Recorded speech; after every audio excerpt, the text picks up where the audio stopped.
Yo, this is Conan. You're listening to World of Wrestling podcast with Tax and Rich. Boom.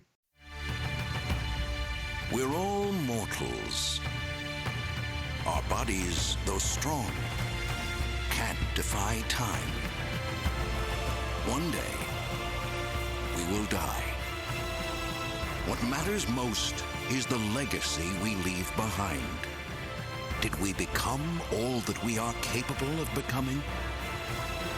Did we make the difference we came here to make? Did we pursue our dreams when all around us thought we were chasing illusions? Only those who dare to rise are able to lift themselves above horizons. Only those bold enough to chase dreams are the ones who catch them. WrestleMania, the showcase of the immortals. Live March 30th on pay-per-view. Hello everybody, welcome to the World of Wrestling podcast. My name is Rich, and as always, I am joined by my good buddy Tax Williams, but remotely because of, COVID. How you doing, buddy? Yeah, not too bad, not too bad. Another week in my kitchen, which is it's all good. And unfortunately, it's still in the same kitchen I've been in for a while, mainly because the people who we're buying the house from, despite we pay them more money to break the chain and move into rental accommodation, have now decided to buy a house and potentially cock the whole thing up. Interesting. That's the housing market's just starting to get back up. I'm sure this is what everyone tunes into our wrestling podcast for. But I noticed that some houses around us are starting to go up for sale again. Like, life is somehow returning to a semblance of normality, even though 300 people a day are still dying from COVID and the world is on fire. So there we go. Well, America's on fire, at least. Yeah, and I can tell you what else was on fire. Safeco Field on the 30th of March 2003 for WrestleMania 17. Is that okay? I'm not sure it is. Well, Seth Rollins burnt it down, so it's fine. So, obviously, this is the third part of our Rock Austin trilogy, right? And we're doing WrestleMania 19. WWF WrestleMania 19? Are they WWF still at this point? No, they were WWE at this stage. Oh, wow, okay. WWE WrestleMania 19, or XIX. Dare to Dream. What a beautiful title. I mean, it's not Eurovision, is it? They've used that tagline a few times. It's a very Eurovision-y... Have they actually used that? Oh, yeah, several times. Wow, okay, cool, awesome. I mean, before we get started on that, though, and again, in all seriousness, obviously, I joke about the house stuff and in the kitchen, but I know I've obviously said about being in the kitchen before doing my workout. This is the end of week number 8 of my workout program, which I said is combining the efforts of Beachbody and also Set Go Gym. And as of today, and I've still got a couple of days left on it, I'm over 20 pounds down on where I was 8 weeks ago. Through all of the training. So if we do get to wrestle at any point this calendar year, I am going to be, cardio-wise, it's through the roof. The physique's looking good. And again, in all seriousness, like we've seen before, that the help and guidance that I've had from Matt and Amy at Set Go Gym, they've just launched their subscription service on the 1st of June, so you can now sign up for that to have even more sort of access to their on-demand service. The workouts are fantastic, easy to follow, flexible for people to go, and genuinely, I've done this in my kitchen for 8 weeks, and I've seen the results. Obviously, you've got to put the effort in, you've got to eat sensibly, you've got to find the time to do the workouts, but because it's this level of on-demand service, I genuinely, if you listen to this podcast and you want to get fit, you can watch some of the free videos that Set Go Gym have on their YouTube, and it's really helped me just to give me that 10 minutes, half an hour just of me time to focus on doing something while the world's gone to shit, as you said, and I feel amazing for it. So if you're looking to start getting fit, you've got a bit too much like a Nutella paunch going on for sitting in lockdown for so long and just eating your way through things, give it a try. It's totally worth your time, totally worth your money. And as I said, try out some of the free workouts and you'll love it. Actually, I'm on the Plus thing as well. And obviously I haven't been able to do it because medical shit that I told you about last week that I don't think I put on the podcast, did I? No, you didn't. It's nothing serious. It's just my leg. It kind of sucks. I'm looking forward to actually being able to do it again at some point soon. It's gonna be good. Yeah, it's a great awesome. It's a great layout, and I can tell you who certainly did do some of these workouts in 2003 when this didn't exist. Kurt Angle. You've got to stop this. You've got to Lad's stop got abs. So bad. That was the worst one by miles. Jesus. Normally, I'm pretty Your good at these segues are usually transitions. good. I was about to say, what was that? It's probably because I haven't eaten anything for 8 weeks. Oh my God, you took a single verb and we're just like, I can use this in a different way. Look, mate, I dared to dream. I'm not a crack addict. Speaking of crack addicts. Fucking hell. So it's something I've thought about. Every time I've listened to the episode part 1 and part 2 of this trilogy, we've done WrestleManias and we've not sung the WrestleMania song. But it's a bit of a moot point because come to, 15, 17, 19, it's not there. They've gone modern. Like, they've got Limp Bizkit performing a one and done song at WrestleMania. It's the theme The temptation song just for to it. interrupt you and be like, whoa, WrestleMania. Because it's WrestleMania. But at least I've done it a little bit now. I'm just every week I listen back to the podcast. I was like, God damn it. I know you didn't sing the WrestleMania song. Absolutely nailed it. If you haven't listened to the first song, sorry, I was going to say, if you haven't listened to the first 2 parts of this trilogy, head back to our archive at worldofwrestlingpodcast.com. Check out the last 2 episodes to find out where we are in the current run of the Austin Rock trilogy. And again, make sure if you are on iTunes, Spotify, wherever you get your podcasts, listen, subscribe. It'll come into your inbox automatically on a Wednesday or a Thursday, whenever we get around to recording it, and it goes straight into your headphones. Yeah, it's a bit less regular because obviously the whole lockdown, COVID stuff that's going on. But we're still getting out pretty much every week. I'm very proud that we've managed to do it, man. Yeah, we're doing a good job. And also, it's not like you're not hideously busy anymore with your work with Wrestle Talk and producing quality content for them. Working 100% remotely is a little tricky, but it's been good. It's been comfortable, at least. Let's put it that way. So, WrestleMania 19, Dare to Dream, the 30th of March 2003.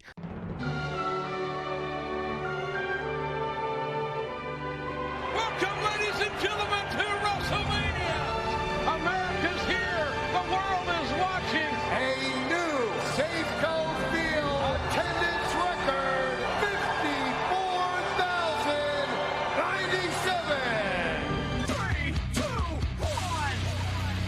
This is gonna be huge! I can't wait!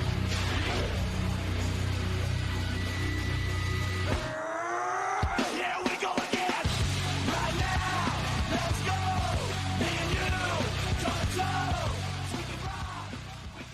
I watched this on the network, obviously, but it was broadcast on pay-per-view live. I'm assuming you watched the network version too? I watched the network version, but I also watched this live in 2003. This is the me last too. pay-per-view I watched in my whilst living with parents before I moved out and didn't have Sky TV for a period of time. Okay, interesting. Did you take a break from wrestling, or did you find the pay-per-views other ways? I've just realised I got my dates wrong. Okay, that's no problem. But WrestleMania 19 was the last one I watched in my home. 20 was the last one I watched whilst living with parents, and then 21 was when I lived in my own place. But yeah, so it was. I tell you what, as we get through in these notes, the card for this is cracking. It's fucking great. I'm going to straight away, quickly, we're at Safeco Field, Seattle, Washington, USA, the first baseball stadium WrestleMania. Yep. Oh my God, it's fucking amazing. The attendance is 54,097 people. The commentary is Jerry Lawler, Jim Ross, then we've got Michael Cole and Taz as well. But Boo. Okay, so what were we just saying? Sorry, say it again. Oh, and also it grossed 2.76 million at the gate. Oh for yeah, it this didn't do too Mania as badly. 2003, Jesus Christ, they had money falling out their fucking pockets, didn't they? Yeah, like they do now. What were you saying again? Let me comment on what you were saying. Sorry, carry on. I've already forgotten completely what I was talking about. Don't worry. We were talking about WrestleMania or something. Sorry, I got sidetracked. I wanted to get those details out. Fuck, I shouldn't have. Oh yeah. Talking about how good this card is. So 15 was pretty bad. Okay. 17 was really, really good. I'm going to go out on a limb now and say 19's better. I loved this card. I said last week that WrestleMania 17 is the best WrestleMania of all time. But I think as I'm now a more mature wrestling fan, this comes pretty close to knocking it off the throne from start to finish. The in-ring work excludes some of the storylines, but the in-ring work and the Miller Catfight girls was great. Okay. So, commentary tonight. We've got JR and Lawler. Okay. fine, no problem. Okay, well, I have a few problems with Lawler, but we'll get through to that tonight. Michael Cole and Taz. So this is Taz's first WrestleMania, right? Yes. If not his second on commentary or whatever. Oh, in commentary at least, because he wrestled at 17 in that terrible tag match. He was an integral part of that card, which makes it one of the best WrestleManias of all time. Yeah, completely. It's Taz that makes it the best. So I would say Taz is almost inaudible at times on this show. It's just the guy with a very, very strong New Yorker accent shouting descriptive words and going, woo, occasionally. Cole is at one tone throughout the vast majority of these hours that he's on screen. Until he loses his voice. Yeah, which is just, I've never been happier when that happened. But, yeah, I don't know. What did you think of these commentary teams tonight? Because we've got Raw and SmackDown now as well. We've got the brand split going on. I thought that it was a very brave decision to have Cole and Taz call the main event. Well, I know there was SmackDown guys, yeah, I understand. But I mean, still, I would have had Jim Ross call it. It would have been so much better. Yeah, you couldn't really go Triple H Booker T to close out Mania because we're still in the time period where you've got the big belt ends the show. Why did you go to that match to end the show and not Austin Rock? Because it's for the belt. Oh, okay, I understand what you're saying, yeah. I think storylines should take precedent over belt, to be honest. But I can see what you're saying. At this time, they probably should put one of the belts as the main. Before we carry on, I'm going to do something quite funny for the purpose of the pod. Get ready for what's called as a household reaction. Wife, have you left your eggs on boiling for too long?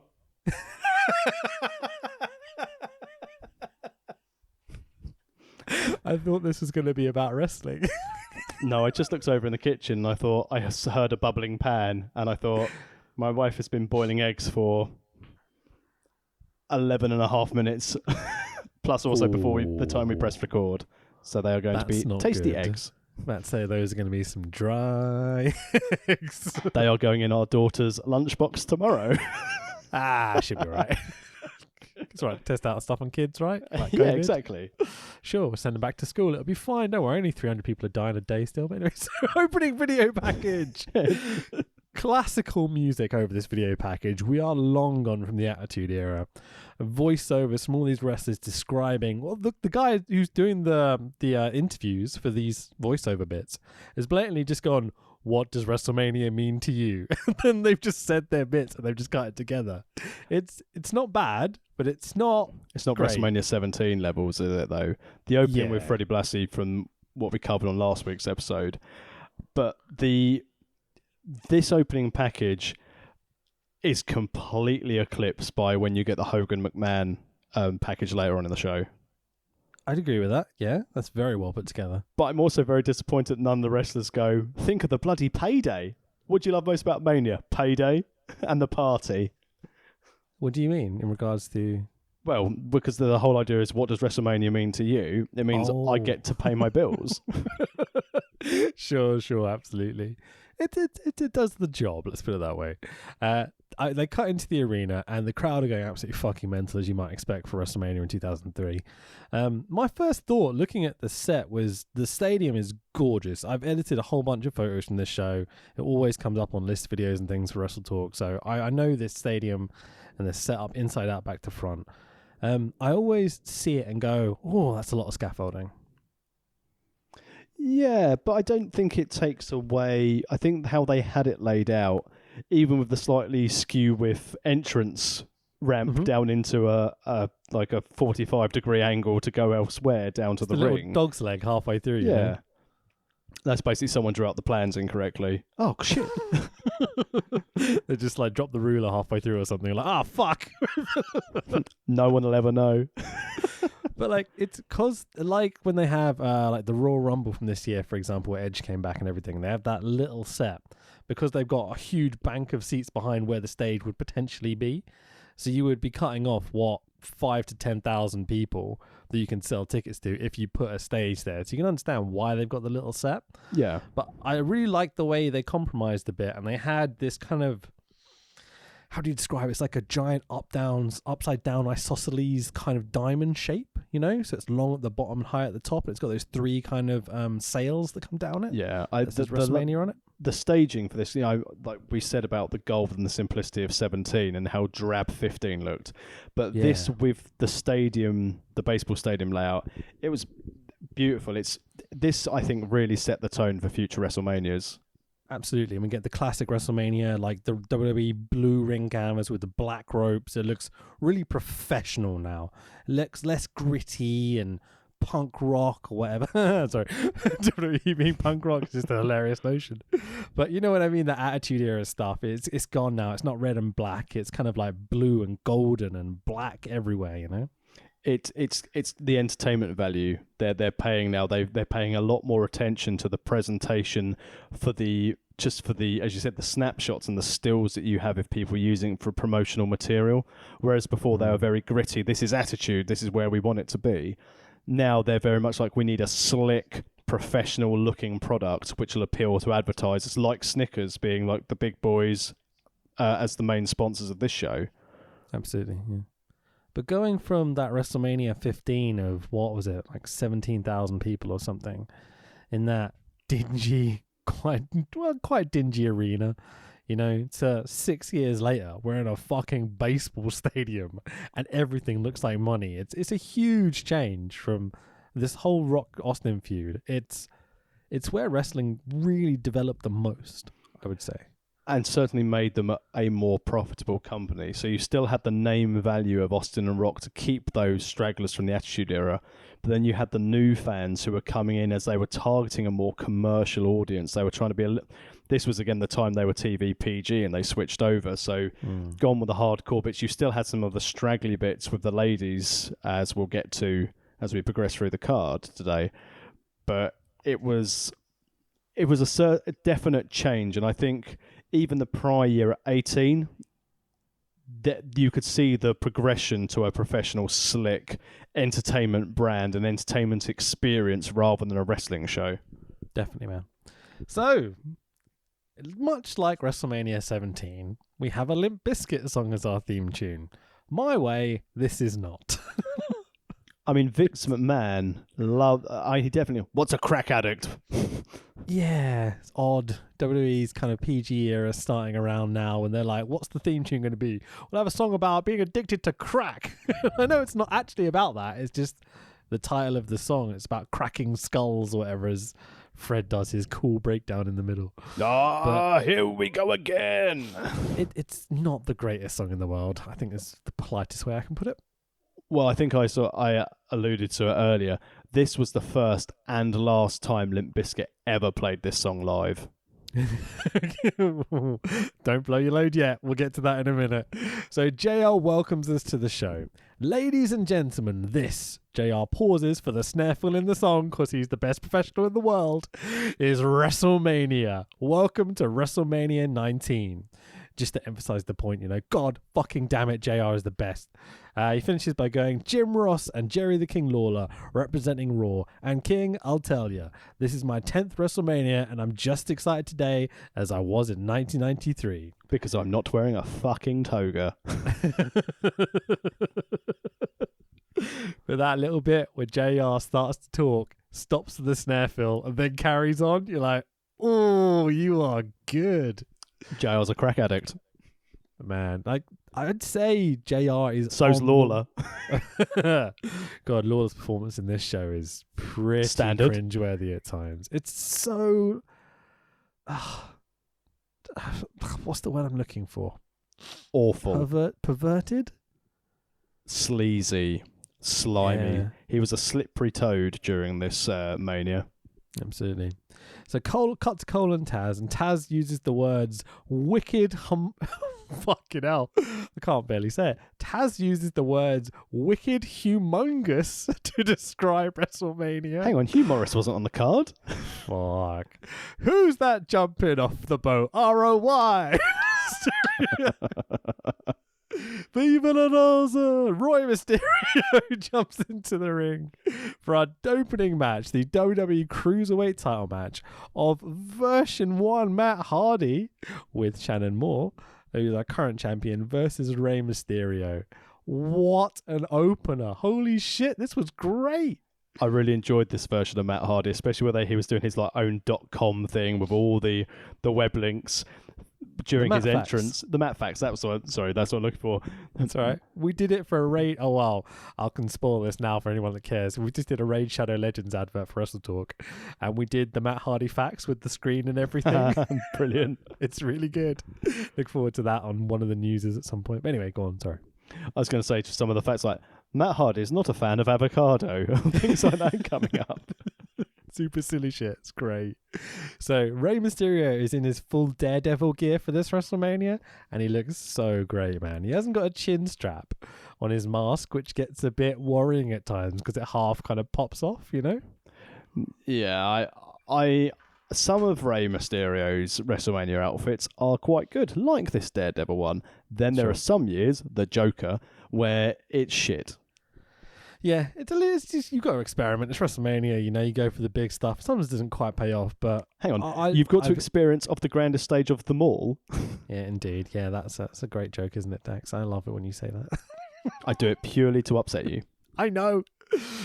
So, yeah, Daredevil Ray looks awesome in the dark red. V1. I can barely understand what Taz is saying for the most of this match. He's talking incredibly fast and just shouting the whole time. There's literally a whole section of this commentary where it's completely asinine.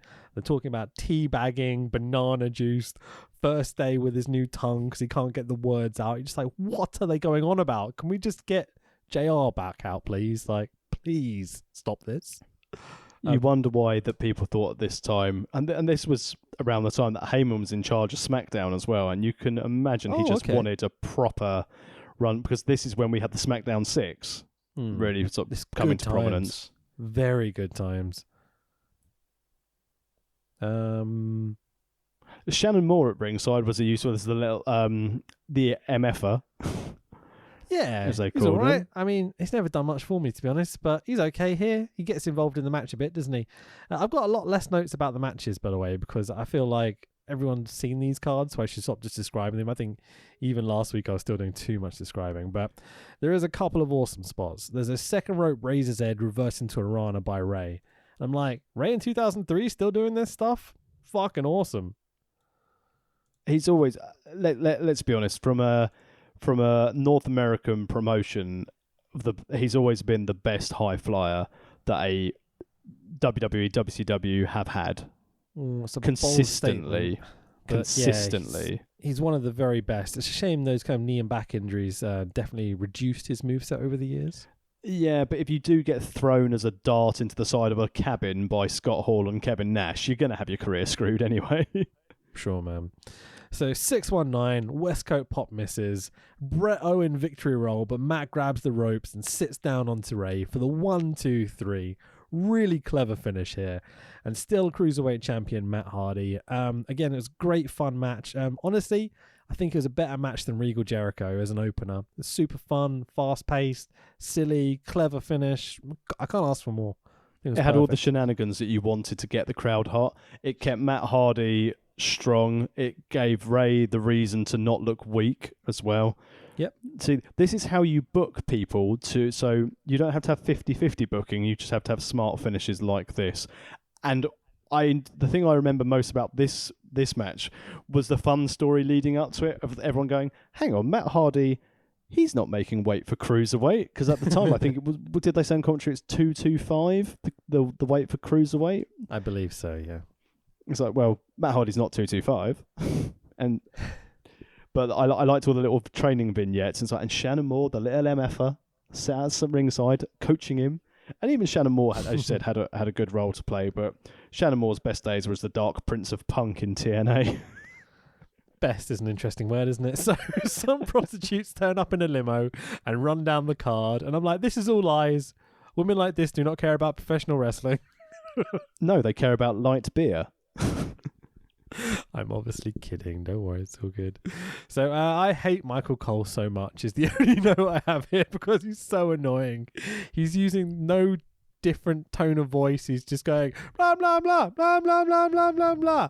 It's like, does he know what timbre is? Does he do it more nowadays? Like, I don't watch shows that he's on. I'm more disappointed that you didn't go with the dialogue of the Miller Lite Catfight girls arguing about who was going to win the match, which would because they argue about which match was bigger. They're like Hogan, McMahon, Austin, Rock, and it's like, God, these people, as you said, just don't give a shit. Yep. And neither do anyone about my comment I just made there. It's okay, don't worry. I was going to say, I've got a few less things noted down. So if you do want to throw stuff in, please just say, man. It's all good. So something about Nathan Jones, Big Show guys beat him up or something. Fucking hell, who cares, mate? Nunzio came out for the full-blooded Italians, took out the Colossus of Boggo Road. Nathan Jones. You know what time it is. Down, down, down, down, down, down, down, down, down. Oh, it's so good. Limp Bizkit live, playing, rolling. It's fucking hilarious, man. Two things to note already here. I'm thinking, first of all, I like the fact that Limp Bizkit still have this in their contract, that they're still the WWE's favourite band in the whole world. And who the hell did The Undertaker piss off to have to be like the second match on at Mania? It's so weird, isn't it? So it's time to keep rolling, baby. Well, it would be if we could hold on to our guitarist, but Wes realised how much of a cunt Fred was, so we have to get this 12-year-old kid and Head from Corn to fill in. No, hey, leave Mike Smith from Snot out of this. Mate, it's so... I hate this kid. He's just not Wes. You know? I mean, let's be honest, no one came out of any good light out of this. You know, obviously Wes went off and did Big Dumb Face. And Mike Smith recorded with Limp Bizkit, and they basically booted him out because he wasn't family per Fred Durst in his little interview. But it's nice to see Head. I wonder how many people actually give a shit about this that understand what we're talking about. They're fans of a podcast, therefore they're fans of WWE at some point, which means they must be fans of Limp Bizkit. They're the WWE's favourite band in the whole world. I love the logic. So, I mean, you can see why Wes left. They've got a dance routine like, ooh, much metal. And backup dancers like, ooh, much metal. Much money. Oh, it's so weird. So Fred swears, but the network muted it. Much metal, though. Very much metal. Sam Rivers, best bass player in the world. I mean, it's a terrible song by a band that are on the edge of falling apart, and it's like they just don't give a shit either. Like, they're there, but they're not really there, you know? Taking the money and obviously playing, because The Undertaker's... watching the awkward interaction between Fred Durst and The Undertaker was my favourite part of this match. I mean, they move in, they move out, they hands up, they hands down. You know? Undertaker said, back up, social distancing, motherfucker. So it's Biker Taker and his rolling pyro. It's kind of cool where the pyro goes off in time with the rollins, you know? That's weird. Mike Smith from Snot falls off the stage as he's bemused. He's got more than 12 people in the crowd. He looks so uncomfortable. He's wearing like jock shit, but with like his little bowl cut going on because he's trying to grow his hair out. And you're like, what is this white kid doing on the stage? I said, at least Head still keeps on with Korn's endorsement deal with Puma that John Davis had for years. Oh my god, wasn't that Adidas, wasn't it, or Pony? No, I think it was Puma that he had, because obviously they had the song Adidas on Life is Peachy. I think it was Pony, dude. Was it Pony? Oh no. Shirts. Anyway, let's move on from our terrible nostalgia of new metal. But it's great. It's like this giant nostalgia trip of silliness with Biker Taker and Fred Durst and everything else happening. It's great fun, you know. And then it all happened to ruin where Lord Tensai arrived. So our next match is a 2-on-1 handicap match of the A-Train, as he's known at this time, or Albert, Lord Tenzan, whatever, and the Big Show versus The Undertaker. So there's a moment where Taker makes his entrance and he gets into the ring and he's done all his bits. And I couldn't help but think someone left the band on loop because they were just playing the outro over and over and over again. And somebody obviously went through the headset, shut the fuck up, guys. We've got our show to do. At this stage, before we go into this match, who's played the wrestler to the ring better in this trilogy? Has it been Limp Bizkit or has it been Motorhead? I would say Motorhead, because Lemmy's performance is the funniest thing in existence of WrestleMania 17. You know, it's all about the game and how you game it. It's all about the game and game it. I mean, I love Limp Bizkit. They're stupid. They're fucking dumb, whatever, but I love them. This version of Limp Bizkit is not Limp Bizkit, though. It's like a cover band almost. They did it all for the nookie. Come on. Yeah. That Anyway. was so good, though. Like 96, 97? Fuck yeah, man. Significant Anyway, Album was a great album, but yeah, let's move on. So Undertaker just did a leapfrog over Albert, and I'm like, holy shit. Taker looks amazing in this match. Like, he's bumping his ass off. I compared this in my head to, you know how Shawn wrestles when he's wrestling Undertaker? Yeah, How he goes for the massive sell, doesn't he? Yeah. It's like Taker's doing that for Big Show. Because they tried to have Taker take Big Show under his wing when he was exiting the ministry in the Attitude Era, when they had the motorbike journey the Big Show and the Undertaker had together when they were a mini tag team for a while. Do you remember this? Oh, the speech. I took the Big Show and I went into the valley and I left him there for 3 days to find his way out. It's the greatest speech of all time. He turned heel 23 times in those 3 days. It's terrible, but great, you know, because it's so terrible. Oh, crikey. So, yeah, he's trying to get Albert and Big Show over because he knows that Undertaker needs monster heels to work against. Yeah. And also, you know, he has been training. We've seen the vignettes. He's been training Nathan Jones, the Colossus of Boggo Road, that ex-prisoner who's a face. A weird gimmick. You can understand it because he's, he looks like a superhero. He's gigantic and he's insanely hench, you know. But he just can't work for shit, that guy, can he? Ever could. Again, WWE creative recycling storylines. Look at these guys who've been in prison. Nathan Jones, Booker T. Outrageous. We'll get to that. So, Taker selling and bumping like a boss. Show talks too much. She goes, "You're right," to Taker a few times. There's a moment, 25 minutes into this show, where I swear I can hear a steam train. Yeah, that's the A-Train. Jokes aside, there's literally like this very loud. Did you hear it? Was it No. just me? No. I swear this happens at least 2 or 3 times during this show. I wondered whether there was something about the stadium, because you know these American baseball and football stadiums have these gimmicks where, like, you know, the Tony Khan one has the pool, for Yeah. example, and the one at WrestleMania is meant to have the big pirate ship at the end and such. But who knows? But yeah, I swear I can hear a steam train randomly going off during this show. Yeah, keep an ear out. If you watch this show 25 minutes in, just tell me what you think. See if there is an actual steam train or whether I have officially gone mental. I'm going to go back and watch this on my paid version of the WWE Network, not the free version. Yeah, indeed. We were kind of meant to talk about that a little bit. What do you think about the idea of a free network? I think it's fantastic for advertisers, as long as it doesn't mean I'll get adverts on my paid-for subscription. I think it's a really good business model. I think it's a good way to try and prompt people just to sign up. They sign up for free, so WWE have all of their marketing details, because can you imagine they get another like 500,000 sign-ups? What Sure. they'll be able to do with that list for marketing, etc. You know, Yeah. having that mailing list is still quite powerful in any form of advertising. And then they can also say to their sponsors, oh, well, now we've got 3.2 million subscribers to our network across all paywalls and free versions, etc. Yeah. So then someone like Snickers or GoDaddy would sponsor it. Yeah, sure. Hopefully not GoDaddy. The guy who owns that is a fucking scumbag. But anyway, And you're most saying corporate Vince douchebags are. McMahon with his Hall of Famer friend isn't? I mean, well, Vince McMahon doesn't go and kill, you know, big game animals for fun and post them on the internet because, you know, he's not that much of a twat, I guess. He killed Rey Mysterio and Ali Black off the top of a tower. It's a story. It's not real. Anyway, so there's this moment where Undertaker does this swinging DDT. I think it was to Albert, and there's a metal kid in the crowd that as soon as it happens, stands up, throws up the horn, and starts headbanging like ridiculously. He loved that swinging DDT.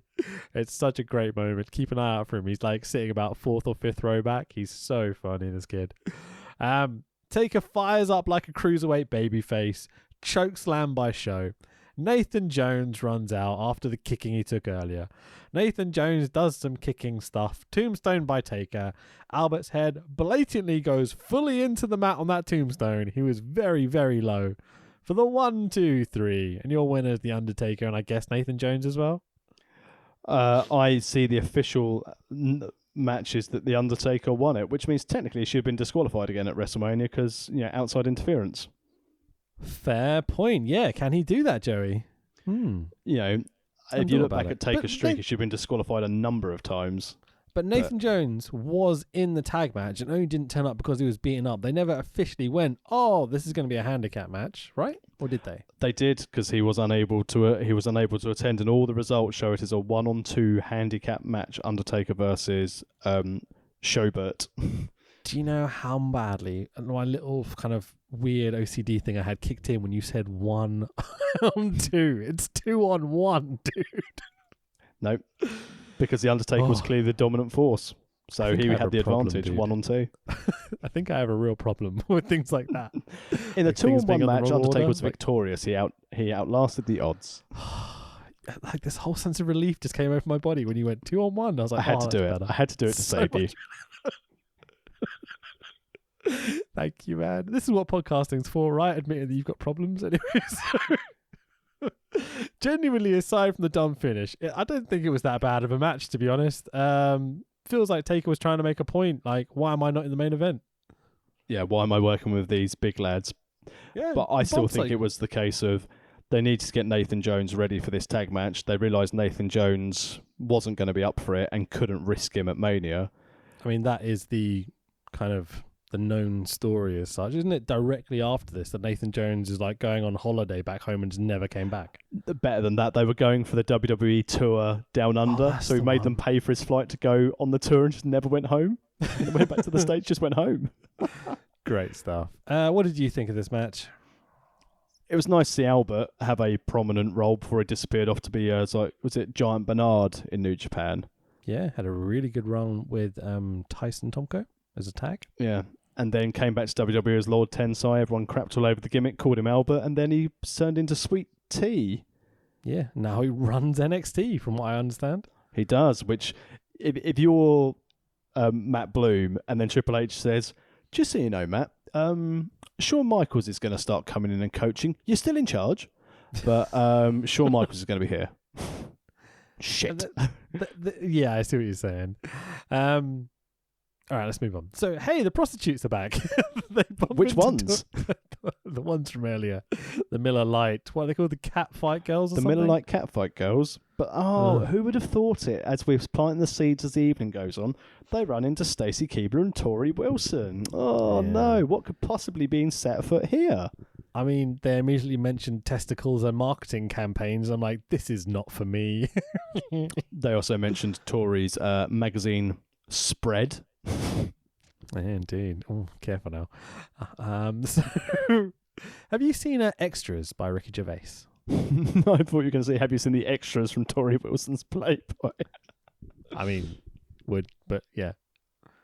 I have seen some extras by Ricky Gervais, yes. There's an episode where Les Dennis that's like a pantomime episode. Have you seen that? Yes.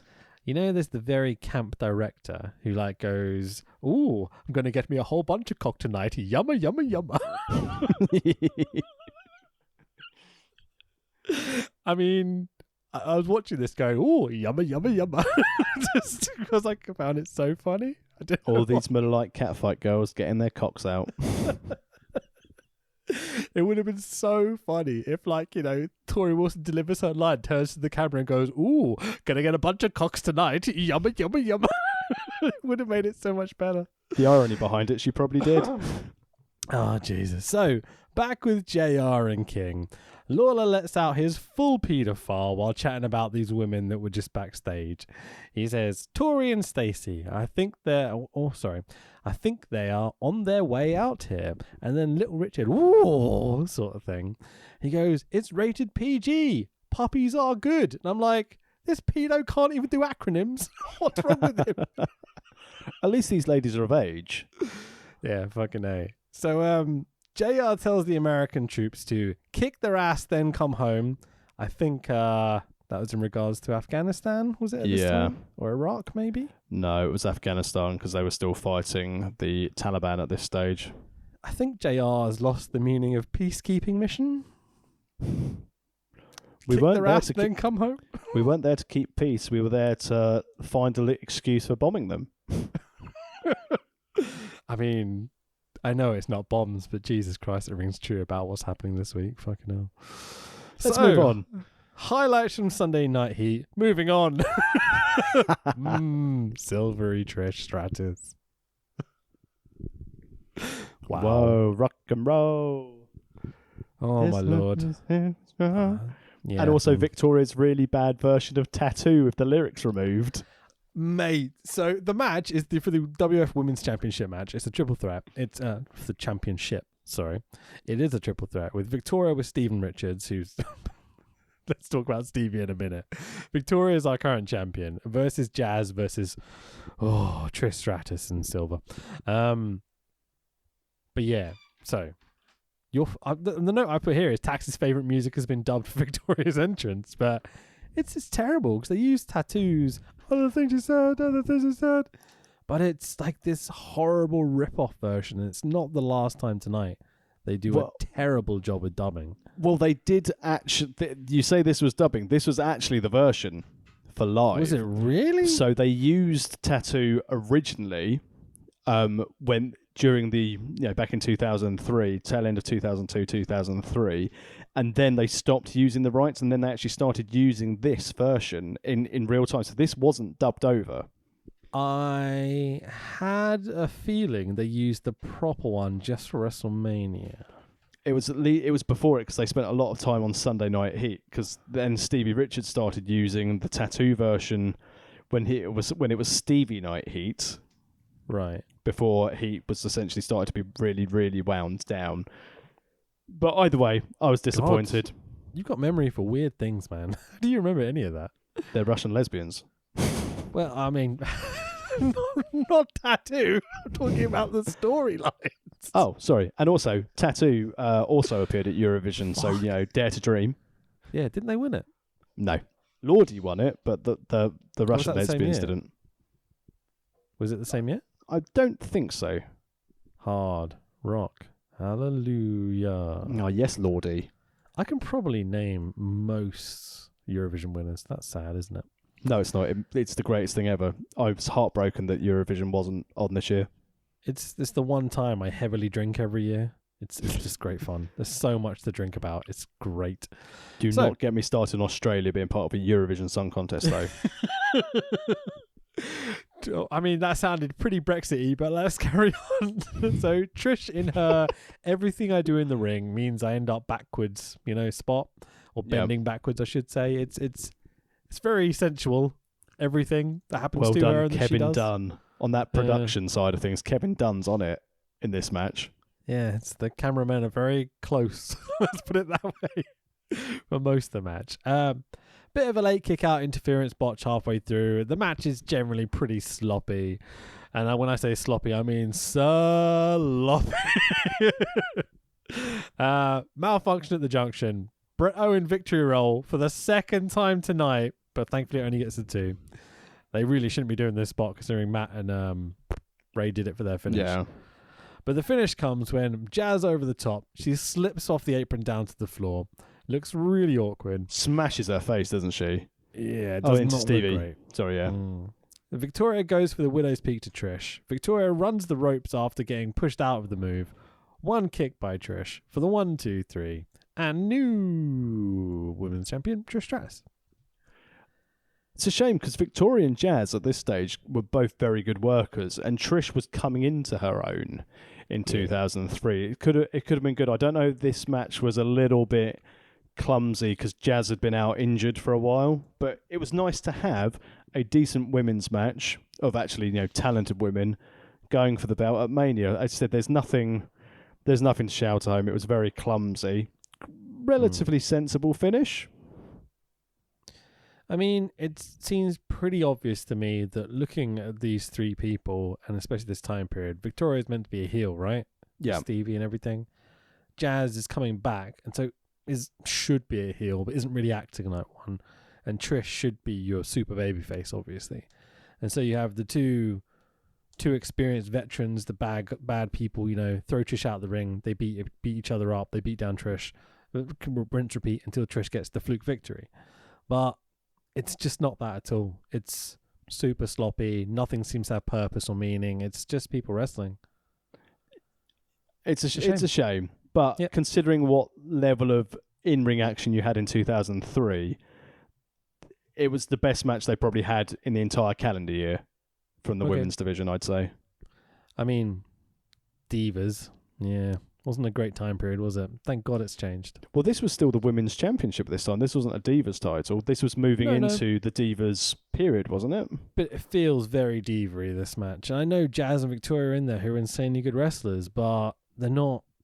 They haven't got the story. They haven't got the back and the attention that it deserves. No, I've looking online at sort of the general feedback. Because obviously, like we said, 17 seems to be, and still is in my view, for nostalgia, that one of, if not the best WrestleManias of all time. But a lot of the consensus, which I disagree with online, is like, they should have switched this for the Cruiser match. It's like, don't open with the ladies match. No. Do you not understand how to open a wrestling card? No, that'd be terrible. Like the Ray Matt match is perfect, that opening spot. The crowd are hype, they're ready to go. Just works. So Jonathan Coachman backstage interviewing The Rock. He's pretty good, this guy, isn't he? I think he's got a future, this Rock chap. Could be potentially quite special. So heel Rock, bitter Rock. He finishes by going, the last chapter of the greatest rivalry the industry has ever seen. And he's not joking. No. Him and Austin, sorry. Fuck, it's good. From the 4 years to get from 15 to 19, the fact that they managed to keep every time they got together in the ring interesting, with purpose, no one was fed up of it. It's not like Cena and Orton where everyone's like, for God's sake, not another Cena Orton match, because they did it so infrequently, but when they did it, it meant something. It could always pick up, and that's why we chose to do this trilogy, because there's that all-time animosity, even going back from between the 17 and 19, which we'll cover in the main event, obviously, how The Rock was in the ring, was like, so Austin, you take your ball and go home. Like, we'll still be here working our butts off for the fans. You can take your ball and go home. And it just got that over. But with Rock in full dick heel mode, there's no one better. Yeah, this is the return Rock with the shaved head and the new tattoo and the leather jacket and trousers and stuff, where he does the Rock concert, the kind of gets interfered with the whole Shane Helms rivalry and everything. It's so much fun, man. This Rock is genuinely very funny. Good laughs. Yeah. I never got over as a heel for me. It's too good. The problem with a good promo. If you're too good at being a dick heel, people start to enjoy your work and find it funny, and that's when you turn face, and therein lies the problem for The Rock. Unfortunately, he's always been a very good heel in the early days with the corporation, but when he was this level of heel and such a dick, it was very difficult to have general animosity towards him, because you found what he did was funny. Yeah, absolutely. So next up is our WWE Tag Team title, a triple threat match. That is a lot of T's in that sentence. Team angle of Charlie Haas and Shelton Benjamin, who are current champions, versus Chris Benoit and Rhino, weird tag team, versus Viva la Raza! We lie, we cheat, we steal. Los Guerreros of Chavo Guerrero. So we lie, we cheat, we steal, which is also the title of Chavo Guerrero's wrestling career book. Of Eddie Guerrero, and Chavito is also here as well. So, yay! Just watching this and watching these entrances in this huge arena, in this weird kind of dead slot on the card, Eddie and Chris Benoit, 1 year from now, fucking magic. It's and weird. Rhino's there too. No, but seriously, come on, stick with me here. Like, they're in this horrible dead slot, and it takes 1 year for them to be headlining those WrestleMania matches, at WrestleMania 20, and let's face it, if I know the whole Benoit thing is weird, but goddamn WrestleMania 20, that main event moment when they're hugging with the confetti and everything, I've never cried more about wrestling in my life for positivity ways. It's a real shame that such a feel-good moment in professional wrestling will never see the light of day ever again. Yeah, it's an odd one, isn't it? So, this is very much the get everyone else on the WrestleMania card match. 5 of the best wrestlers in the world and Chavo Guerrero. Yes. There's this beautiful moment where Eddie backs into the corner of Team Angle and he goes, tag in to, I think it's Charlie Haas. And then Charlie doesn't. So Eddie breaks kayfabe massively, even though the camera's right there, and just turns around and goes, fucking tag in! Like, so loudly. He doesn't swear because Eddie Guerrero is a good boy, or was a good boy. But he just shouts, tag in, so loudly. It's so funny, man. I love that he just doesn't give a shit sometimes, Eddie. I think that's why I love him so much. That's the start of the Eddie Guerrero push, though. You could tell there's frustration. He's enjoying working with Chavo at this time to be able to be, and he's starting to get over with the tag team. You can tell that Eddie is the driving force on this, and obviously, let's give credit where credit's due. Chavo is also there, probably throwing in the odd idea. I doubt it. I loved Los Guerreros. I think this gimmick was hilarious. Them lying and cheating all the vignettes and stuff. It was so much fun. Even the entrance video. Where the little cartoon heads popping up in the lowrider. Mm-hmm. And the little car animations where they kind of go side to side. It's just genius, man. It's really fun. Team Angle were good though, weren't they? Yeah, man, absolutely. I'd say in terms of like how this is worked for the slot they have and everything else, it's great, man. Like, I think Shelton Benjamin specifically was so underrated. It's very much a racial profiling thing, I feel.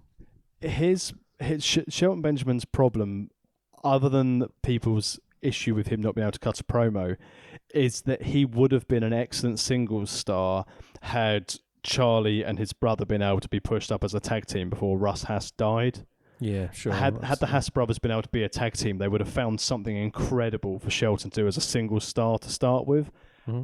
And I really enjoyed the Team Angle dynamic with the 3 of them because they are just pure athletes, and then to go into referring to themselves as the world's greatest tag team, instant heat. I enjoyed their work, but Shelton Benjamin was the star of that team, and had he been given a mouthpiece or even aligned with a little faction with Lesnar from was it Minnesota Wrecking Crew or whatever they were called in OVW? How bloody dare you? I don't know if they used that name, but how dare they use that name if they did? You know who their names belongs to, right? No. Our boys, but okay, that's all right. Don't worry. I'm just going to move on. So, my favorite tag team of all time. Look, it's all fine for you if you really like 3 Count, mate. I just don't have a historic knowledge of them. Oh no, it might have been the Minnesota Stretching Crew, actually. Why am I singing Booker T's music? Anyway, it doesn't matter. Let's move on. So the dumbass ramblings continue on commentary. Now we have Cole and Taz back. I have 3 questions for you. Do you remember when commentators had nice sounding voices? Do you remember when commentators were witty and interesting? Do you remember commentators that don't constantly talk over each other? I mean, I enjoy the commentary work of AEW. That's a good commentary trio. It's very funny. Their commentary is great, man. I used to hate Schiavone. He's hilarious for AEW. It's like the life of the party, man. He's great. Samoa Joe's really good in commentary. Yep. Everyone's got good commentary, apart from, SmackDown 2003. Eddie talks too much. He goes, let's do the headbutt to Chris. And they double down on headbutt. Eddie does the frog splash onto a pile of people. Benoit looks across, really concerned at Eddie. And Eddie audibly goes, motherfuckers, really loudly, which is not like Eddie Guerrero. He's a good Christian boy.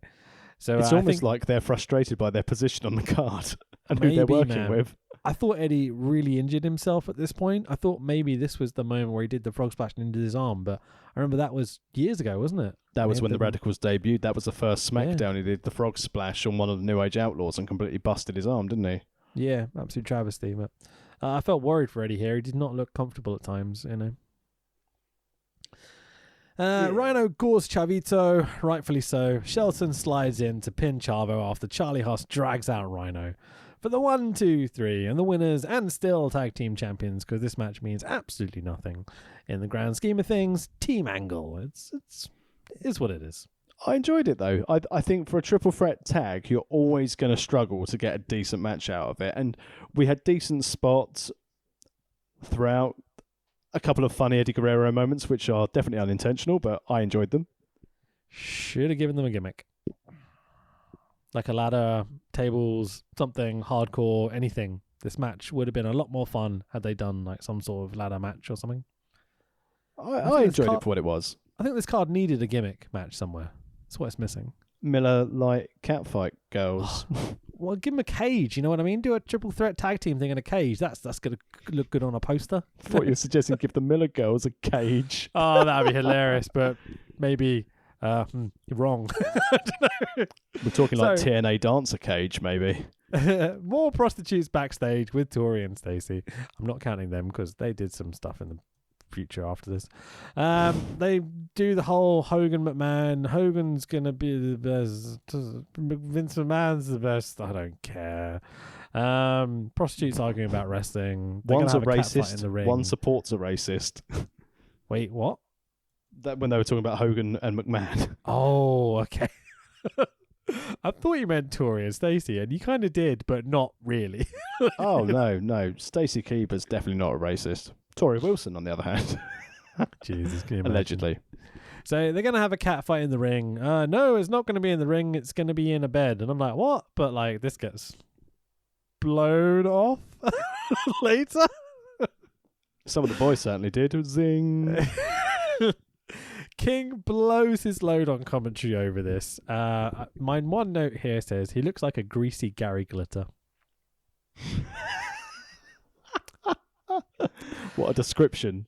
I mean, he does. He looks horrible here. He looks creepy. So, hey, it's Chris Jericho's and Shawn Michaels. Let's fucking go. I had low expectations for this match based on the quality of performance. Terrible, both of them, aren't they? They're fucking awful. Rubbish storyline going into it. Terrible athletes. No history Never gets followed between up. them. No, nothing ever good happens between these two ever again, you know? Yeah, didn't lead to years later Jericho punching Shawn Michaels' wife in the face. It's terrible, but the best feud ever, that thing. I loved that it was so good that Vince went, fuck it, give him the belt.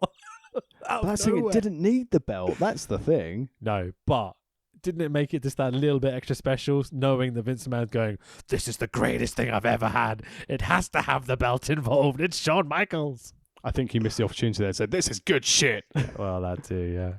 So, insanely cool video package comparing these two lads and how Jericho's trying to replace Shawn Michaels in that role.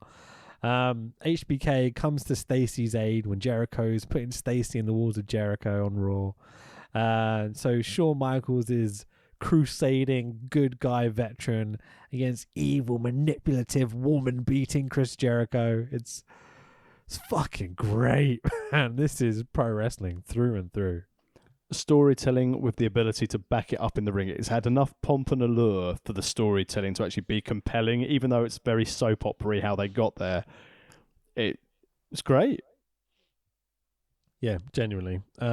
So I remember this being the match that is probably one of my favorite matches at any WrestleMania ever. And it really did live up to the hype, I've got to say. This is just fucking great. There's a moment at the beginning where I was going to make a joke about everyone hitting the floor because Shawn's got a gun, but, you know, what's he doing? This is pro wrestling, not a peaceful American protest. Moving on. I made one very little joke. I didn't even mention the last bit of the joke I wrote down. So two of the guns are duds. Struggling. I'm really struggling. So Shawn with the giant in-ring pyro, and then off the top of the stadium follow-up pyro. Holy shit, they went full out for this production. Well, he's not been at Mania for a while. He's got his stockpiled pyro shares. It looks so cool. Technical one-up. I'll say that again. There's this technical kind of one-upsmanship going on between the two the whole way. Like from the moment that first slap comes from Jericho, suddenly it's just like Jericho beating down on Shawn's back. He's so relentless and mean and cruel, you know.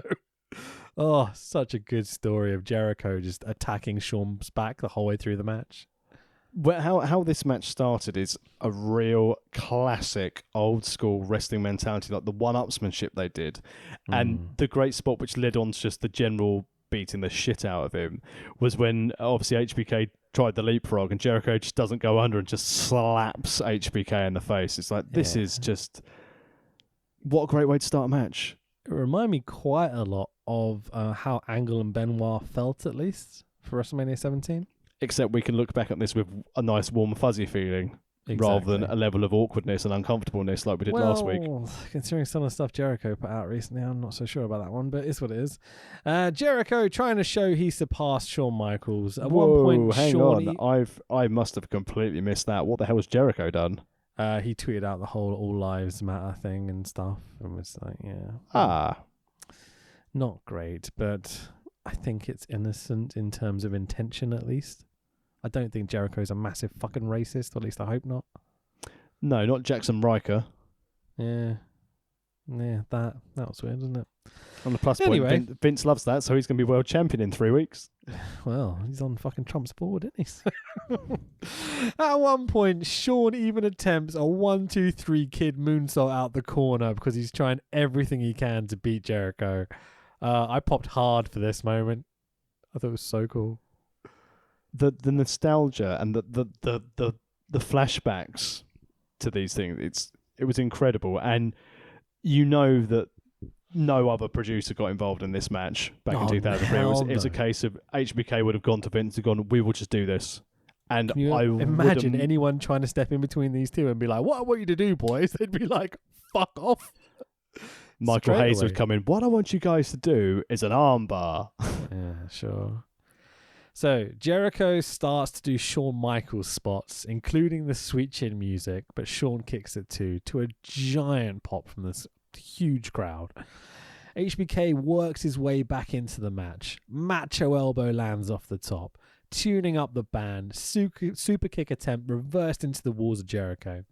HBK gets to the ropes. Again, the crowd are so fucking into this. It's incredible. They had the people completely at their fingertips with everything they were doing at this point. Everyone is on board. Sweet chin music by Shawn. A bit of a delay while he crawls over to pin Jericho. And so Jericho kicks out after the two. Both lads in the corner. Some sort of crazy roll up by Shawn using his ankles to pin Jericho's shoulders to the mat. For the 1-2-3. And your winner is Shawn Michaels in one of my favourite matches of all time, I've got to say.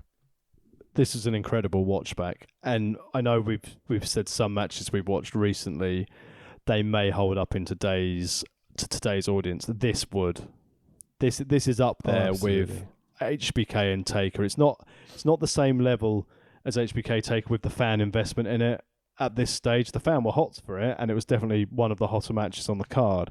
But the actual in-ring and the storytelling, you could put that in today's market and people would eat it up. The history of the match and these two guys going in and the way they built it up being so brutal and vicious and such is perfect. But it doesn't mean shit if you can't go in the ring and tell that story with what you're doing. And these two are the greatest ever at doing it. I think it's really that simple at times with these two. And the fact they even had this, just Jericho sat in the corner afterwards looking absolutely perplexed how he lost it as well. Just the storytelling, even after the match is over, leading into the end spot, everything worked perfectly. From the moment they enter the arena to the moment they leave the arena, these two do not break focus or character at any point. It's insane how obsessive they are about being good at their jobs. It's such a pleasure to watch, man. I really can't say enough about these two. I would say, and they're probably two of the most consistent wrestlers ever. You also have that element of the competitive pride. HBK wants to be able to keep up with the younger version of himself in and out of storyline. Yeah. And Jericho wants to prove that he is in the same league, if not better than HBK. But just in that professionalism, it was great. Every sequence they do tells that story. It's not just words and vignettes that tell us something and then they go out and just do a match, It's everything has that involved in every sequence. It's fucking great, man. So, post-match, HBK goes for a handshake with Jericho. Jericho slaps it away and hugs Shawn. Steps back. Jericho punts Shawn in the bollocks. Absolutely perfection. Great match. Slow build. Brilliant fun ending that kept both guys strong, but rightly giving Shawn the victory. Post-match was lovely and continues the feud. I'm going on and on about it, but it's Everyone loves a game of Rochambeau at the end of a wrestling match. Imagine if he'd taken it and just punted him straight back. Oh, it would have been so good. So, French guy referee going into the Vince's locker room. What's his name? Sylvain Grenier. What's this story? I don't remember this at all. At this stage, Vince McMahon seemed to have his own slightly dodgy referee. So leading up to this, Sylvain Grenier was signed as a talent. The backstage jibber jabber is that Pat Patterson had a thing for Sylvain, so that's why he got a job. But he was working as the SmackDown Mr. McMahon special official, and as you said, we got the little backstage bit where we saw Sylvain knock on the office door of Vince McMahon. So, Mr. McMahon, it's Sylvain. Ooh, controversy. Yeah. So, wait, another Limp Bizkit performance? What is this? Twice on one WrestleMania. I didn't realize there was this much Limp Bizkit on this show. This version of Crack Addict went on. But more importantly, we didn't have the Fink introducing them. We had Tony Chimmel this time. So that was a nice change. I love Tony Chimmel. I think he's not got the fair shake at the stick he deserves. No, and at this stage, before we get to witness the beauty of Crack Addicts, we get the new Safeco Field attendance record of, as you said earlier, 54097. Still the attendance record looks up. Is it? Oh, yep. Interesting. Still the most people they've ever had at that thing. I mean, the Mariners play there, so no one's going to go see them. Nobody goes to watch baseball. It's just cricket for shitters. Yeah, absolutely. So, Crack Addict is a shit song. Fred does a lot of swearing. John Otto's snare sound is fucking awesome, though. So much pop on that snare. It sounds fucking great. And Sam Rivers is a really good bass player. That's what I'm going to say. He is a good bass player. Not the best. He's a good bass player. So John Otto is a very good drummer as well. And Fred's there too. So Fred's lyrics in 2003 make absolutely no sense at all. He just kind of counts, says random expressions, and tells us how he's going to hurt us because we keep talking. And I'm like, what? I mean, I'm talking now, Fred. Where you at, big boy? Don't let Fred. Don't get called out by Fred Durst. He'll slam you like he slammed Britney. Ooh. So I've got one last line about this song, and I'm quite proud of it. This song has more breakdowns than Lindsay Lohan. Fucking hell. Coach introduces the porn music, and well, this is more Attitude Era than the Attitude Era. JR to Lawler. Your bed has got, what's he called? Calluses on it. Because he's like, you have sex a lot. I think JR spelled calluses wrong. I think it's spelled Candy.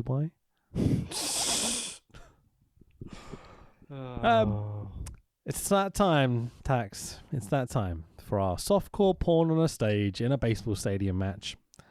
Just get me softcore porn on a pole. I couldn't get you the pole. I got you a stage in a baseball stadium. That's pretty good. And you got me what can be described as a very odd-looking bed. That's not a regulation measurement bed. Is that a king size? Is that a deluxe? Is that like a one king of the weirdest deluxe? statements we've had on the podcast? It's right up there. Of the Miller Lite Catfight Whores versus Tori Wilson and Stacy Keibler. You make this sound like this was an original match. No, the Miller Lite Catfight girls were supposed to have a lingerie pillow fight on the non-dimension specific bed, and then Tori Wilson came out, or Stacy Keibler, whichever one came out first, and said, we can't do this, let's make it a three-way, at which point Coach and King had meltdowns, and then the other one came out and said, no, let's make it a fatal four-way, and then they all stripped Coach to his pants, rolled over him, and then all stood there like they'd done something important. Meanwhile, Randy Orton was taking a shit in someone's bag. Wait. So I want to go through this in detail. I think this is important. This is a special match, Tax. So Tori whips off her top. Tori whips off Stacy's top. They all mount the giant-sized bed, and Tori's schoolboy rolls up Stacy, who viciously punts her in the head with the back of her knees. Brutal pillow shots by the whores still on the bed. It's like Rock Foley out here tonight. Tori Wilson with the Kobashi-like machine gun shot to the rear of a Tree of Woe Joey Lawrence Stacy Keibler. The whores derobe and maliciously continue to destroy each other with the pillars of doom, Sullivan, my son. Skip to the end. Coach gets pantsed. Can they fucking do that, Joey? Moment of the year when Stacy rolls up Coachman for the win. What the fuck? He wasn't in this match. He's not A-Train. He's not Nathan Jones. He can't just appear. I was pretty inebriated when I wrote those notes. I committed to the Sullivan part.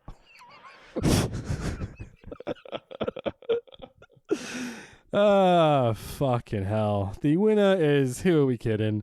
Teenage men. These women then all take a standing ovation together because, fuck wrestling, am I right? Cornette meter off the fucking scale. Boobs. I think my only notes really for this is boobs and bum everywhere. This doesn't belong at WrestleMania. Oh no. Oh no. Of this week. Of all weeks. This week. I sent a message to Coach Wicked earlier saying that this is going to be a very, very, very difficult match to cover on this podcast this week. Of all weeks, we decide to watch WrestleMania 19 that includes this storyline between Triple H and Booker T. Oh no. It's so raw. So, Triple H didn't have an opponent because Undertaker was working A-Train, and that match happened. Moving on to the next. So, to be fair, the video production for the package at the beginning is banging, okay? The storyline, if we really look at it, is, aside from the massive racist shit, okay? This is Flair versus Dusty. It's Triple H and Booker, Yeah, but the difference here, the Flair versus Dusty was you're literally a common man. You have no right to lace my boots. Whereas the hounding comment in this storyline, which even back in 2003 just irked me so much when Triple H said to Booker T, but Booker, let's be honest, I look at me and I look like a champion. I look at you and you can never hold this belt. And it was a case of, Jesus. People like you will will never hold this belt and not meant to be champion or whatever it was. And you're like, oh, do you want to explain that, mate? And he's like, basically, him, Flair, Lawler, just endlessly do racist shit throughout this feud. It's fucking terrible. Maybe to make it nicer, I'm going to say it that he was saying, you shouldn't hold this belt, but Stevie Ray should because he's a better worker. That's what I'm holding on to. Absolutely. So, it's our World Heavyweight title match because this is the Raw belt right now. Big gold belt at this time. Yeah, so we have the World Heavyweight, which is the big gold. And then, how would you describe the WWE Championship at this time? I would describe it as fucking ugly, but the old unified WWE WWF champion, the undisputed champion. That was it. It's like an ugly squashed oval shape of the sex belt before it. It's not great. No one wants to squash sex belt. We had that in the Miller Catfight match. So Triple H, who's our current champion with Ric Flair, versus our underdog Booker T, who's getting shit on by all the heels, right? So no Motorhead, unfortunately, but we still get the same theme tune, which is good. I will say the Booker T Harlem Heat WCW music is the best thing ever. Yeah. It's just so much we fun. should have heard it first before the champion came out. Wait, this annoyed me. Who came out first? Triple H. Did he? Oh, I didn't even notice. God, that makes me angry. Furious. So, JR buries WCW on commentary, which is generally quite funny. Triple H sans beard. It's weird, isn't it? Young in the pup. words of Mr. Blumpier, why does he have so much face? So, solid, if a tad tedious, babyface fire match, right? Jerry Lawler's initially Jelly subtle. Lawler. That's what he's known as from now on. Jelly Lawler starts off being fairly subtle about the racism. By halfway through the match, it's just like, just stop. Please just stop. He's constantly going on about it being a criminal and all this sort of shit. And JR genuinely seems to get fucked off with it. And it's like, just shut up.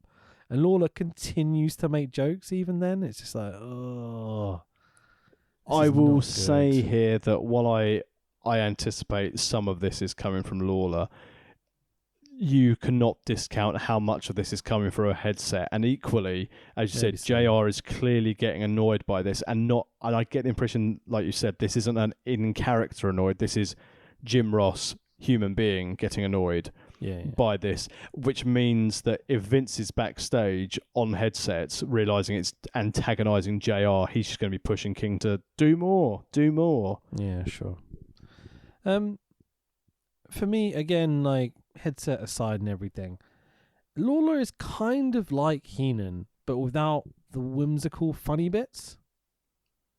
This is, and again, there's no rhyme or reason to say there's any form of racial based humor that, like as you said, like with Heenan and anyone who came from Mexico, like we've laughed about as we've gone through some of our previous pods.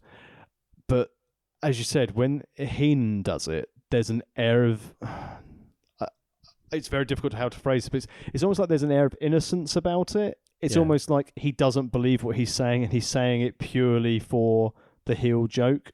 Whereas with Lawler, that's the person, not the character, saying that. That's exactly how it comes across, at the very least, you know. But it's whimsical is the thing I keep coming back with Heenan. It always feels there's this air of whimsy, the silliness about it. With JR, it's like a bully. Almost, it's horrible. It's uncomfortable listening to this throughout the match, and it's not just because it's this week. It's genuinely shit. So this still would have been a big factor of what we talk about during this match, regardless of what was happening in the world at the time which we're recording this. Yeah. But the problem is, and I know we'll sort of go through some of the spots here. Even watching this at the time. And I would have been, how would I have been? I would have been 20 at the time. Mm-hmm. And I would have been 19 at the time. Even at 19, sitting there thinking, this is making me, and again, still, you know, a grown adult man, 19 years old, still thinking this is not right. And I don't want to watch this match if this is going to continue, because it took away from a lot of the in-ring. So much away from the in-ring. And the thing is that some of it could be forgiven if Booker T wins. But not only does he not win, the method they do it is horrific. They completely bury Booker T here. Booker lands the scissors kick, and I'm like, isn't it called the axe kick? Because they just go on and on about it being a scissors kick on commentary. I'm like, do they even know the name of his move? Isn't it the axe kick? Or is it just me?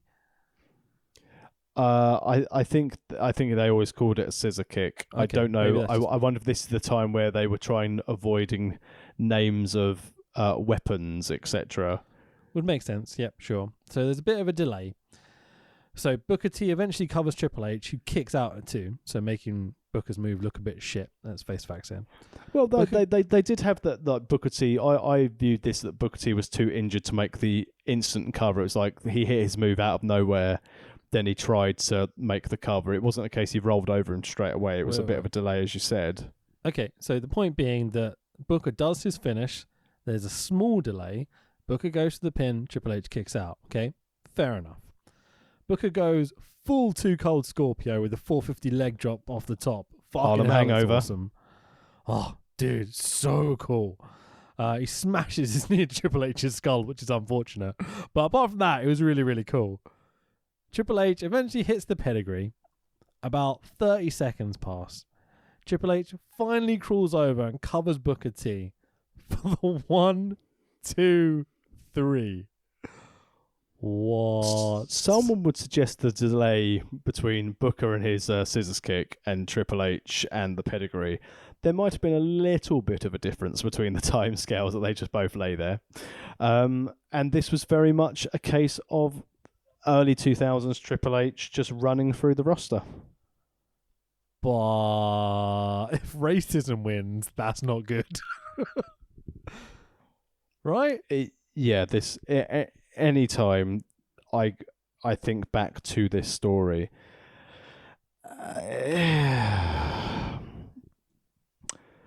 still world champion Triple H after 19 minutes.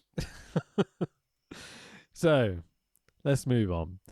WWEshop.com ad. Blah, blah, blah, blah. This is the first time I remember seeing these ads not thinking, oh, I need that in my life. I tell you what you do need in your life, though, if you mention a shop.com, go to amazon.co.uk and grab yourself a World of Wrestling Podcast t-shirt. It's better than all the shit that's on WWE Shop. Just search World of Wrestling Podcast. It's £15. If you're on Prime, they post it to you for free. Helps us out. And you have a really cool t-shirt at the end of it.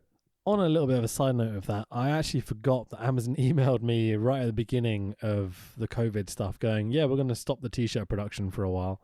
And they just started it back up this week. So this is a good time to go get one. If you have ordered one, very sorry. I completely forgot that email existed. I'm sure it'll be arriving in the post soon. So there you go. It's a big testament to our level of professionalism that I've been shilling t-shirts and I haven't been aware that we haven't been able to send t-shirts. It's okay. The fact that we have sold a few and no one's complained about it, like, yeah, cheers guys, appreciate you. They'll be turning up soon, I promise. So, 20 years, we haven't got the money yet, by the way, just so you know, that's why I haven't sent you yours. It's all right. I mean, I might need to find a different house. T-shirt profits, you know. I'm gonna turn down that associate director. I'll just become a t-shirt mogul now. I love it. So, next up, talk about racism. 20 years in the making street fight of Hulk Hogan versus Vincent Kennedy McMahon. The video package leading into this match was one of the best things on this entire show. The footage you've got to work with these two, it's incredible, isn't it? I always enjoy the Hulk Hogan marching out, waving his hands, and some reason his headband's gone down and he's caught it in his mouth and he's walking out with it. It's good stuff. As I was watching this video package, though, do you know what was running through my head? All the things you said. Nice. I'm so proud of that. No, it's not that good. I was trying to decide who I hate the least between Hulk Hogan and Vince McMahon, and I think I hate Vince the least. At least he's given us something. That's a given. I think Vince McMahon is a businessman. He's got shareholders. Hulk Hogan's a racist. Yep, sounds about right. Also, and just remember, as Hulk Hogan told the wrestlers in WWE, got to be careful, lads. Not an apology. Don't say stupid things. Don't be ignorant. Don't be uneducated. Careful, lads. People are filming everywhere. Do you know how much I love Tony Khan for his tweets this week? I like the fact he's banned Linda Hogan. That's my favourite. Along with Add your yourself to husband. the band. It's like, yeah, ex-husband. It's fucking hilarious. Didn't even dress him as Hulk Hogan. He's just like, you mean this little to me? Fuck you. It's just the best. So we cut into this match, and these guys are making their entrances, and this dubbed entrance for Hogan, I can't even, mate. I can't even. What is this? I just to show how much time I had on my hands when watching this week. I muted it and played proper Hendrix on my phone. Awesome. You were to the ring. So the crowd noise that they dubbed in, I don't know if you actually listened to it in the end. Did you listen to any of it? No, because as soon as the first couple of bars came out, I was like, I am not listening to this. Bro, I don't use that word lightly. Unlike certain people. The crowd noise, it sounds like it's like almost from an 80s BBC noise sample CD, you know? It's really bad. And it's like Hogan steps out, takes 4 or 5 steps, and then the screams kick in, and you're like, oh, we haven't even edited it well. I think they were just trying to have that thought process that you were having watching this match. The fans were like, who do I hate more, Vince or Hogan? And it took 4 minutes for them to go, oh, maybe we cheer Hogan. It was during this terrible Hogan faux Hendrix bollocks that's dubbed over the network that I was like, that's enough. I'm going to go have a nap. I'm done. So I have a bit of a gap here where I'm going to finish this 24 hours later. So I jump into the stare off and Vince immediately slapping Hogan. Hogan then tackles Vince in a weirdest opening spot between these two. Did you expect Hogan to tackle Vince to start the match? It's something different, and you're not going to get a wrestling match between Vince McMahon and anyone, so you're going to have something a bit different. And no other match started like it, so at least it was something there. Yeah. This is full roidy Vince time period, by the way. His traps are scary looking. There was no wellness policy in WWE in 2003. No, and it seems like Hogan might have got clean and like taken a bit of a back step because he just looks about. I mean, it's like height wise and width wise, he's a bigger dude, but Vince is certainly the more muscular of the two.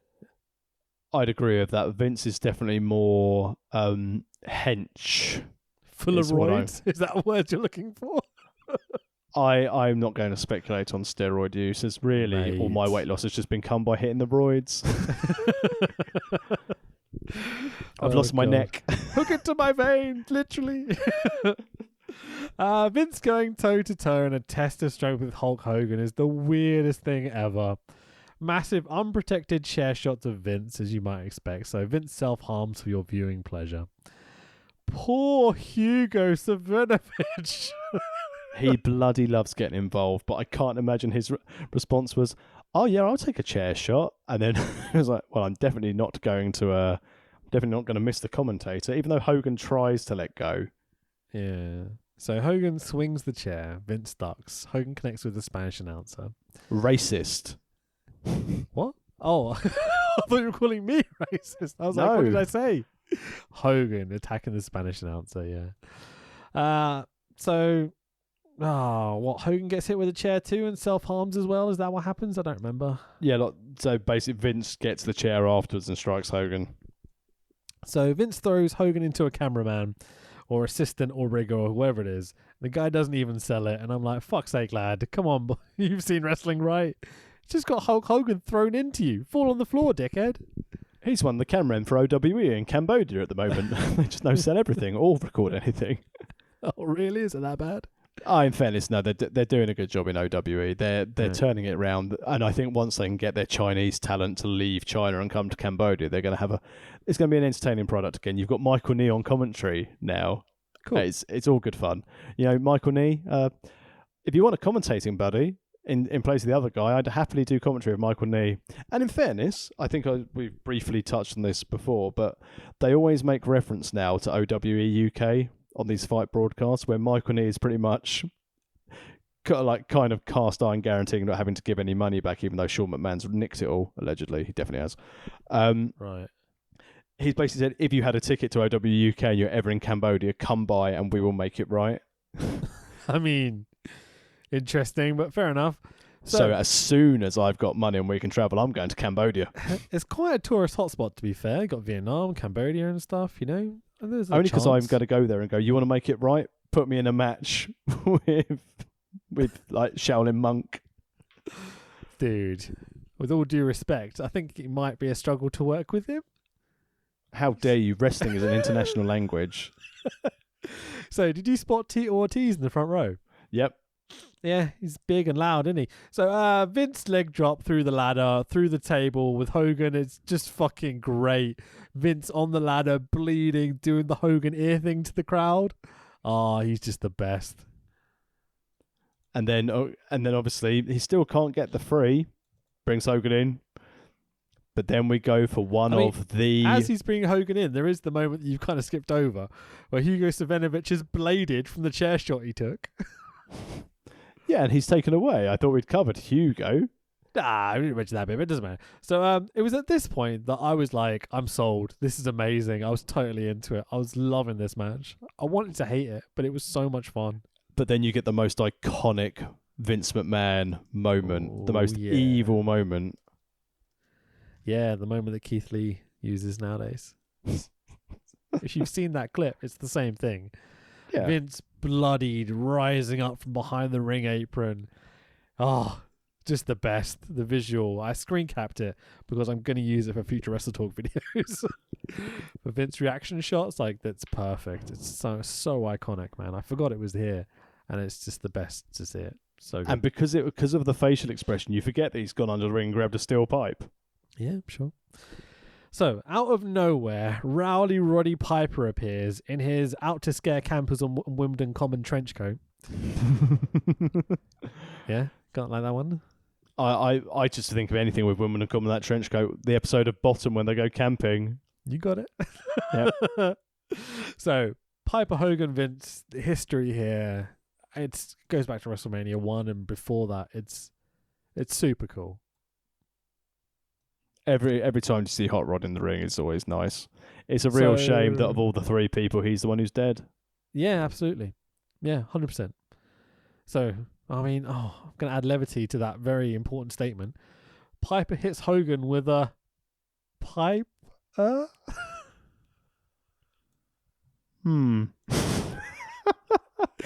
Then baby Earl can't take a Beal out the ring. I'm full of great lines here. Referee shenanigans. Vince does the deed. Leg drop to Hogan. Always gets the job done, right, Tax?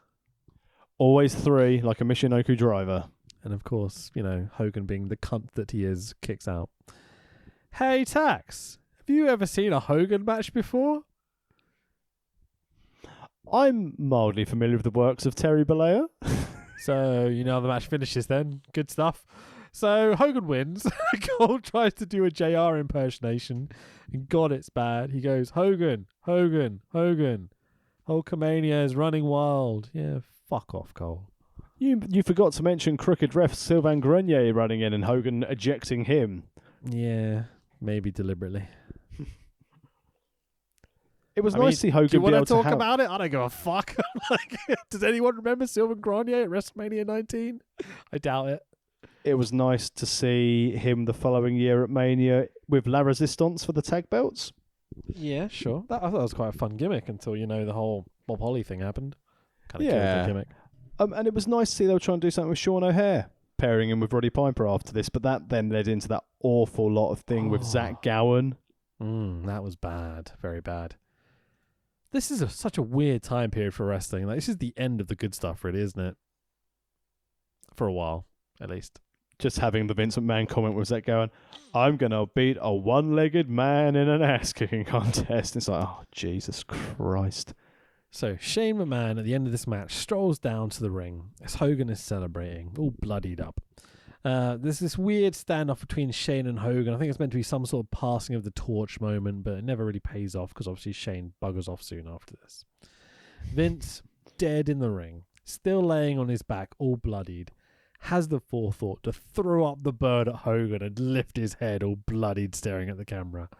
The imagery of this, it's fucking great, man. Vince gets wrestling at this time. We also forgot to mention this match was supposed to be if Hogan lost, he'd retire. Sure. But he Hogan doesn't didn't lose, though. So, yeah. And Hogan's never retired. He's going to be back at 37, brother. Do you know what I heard today, actually, on a podcast?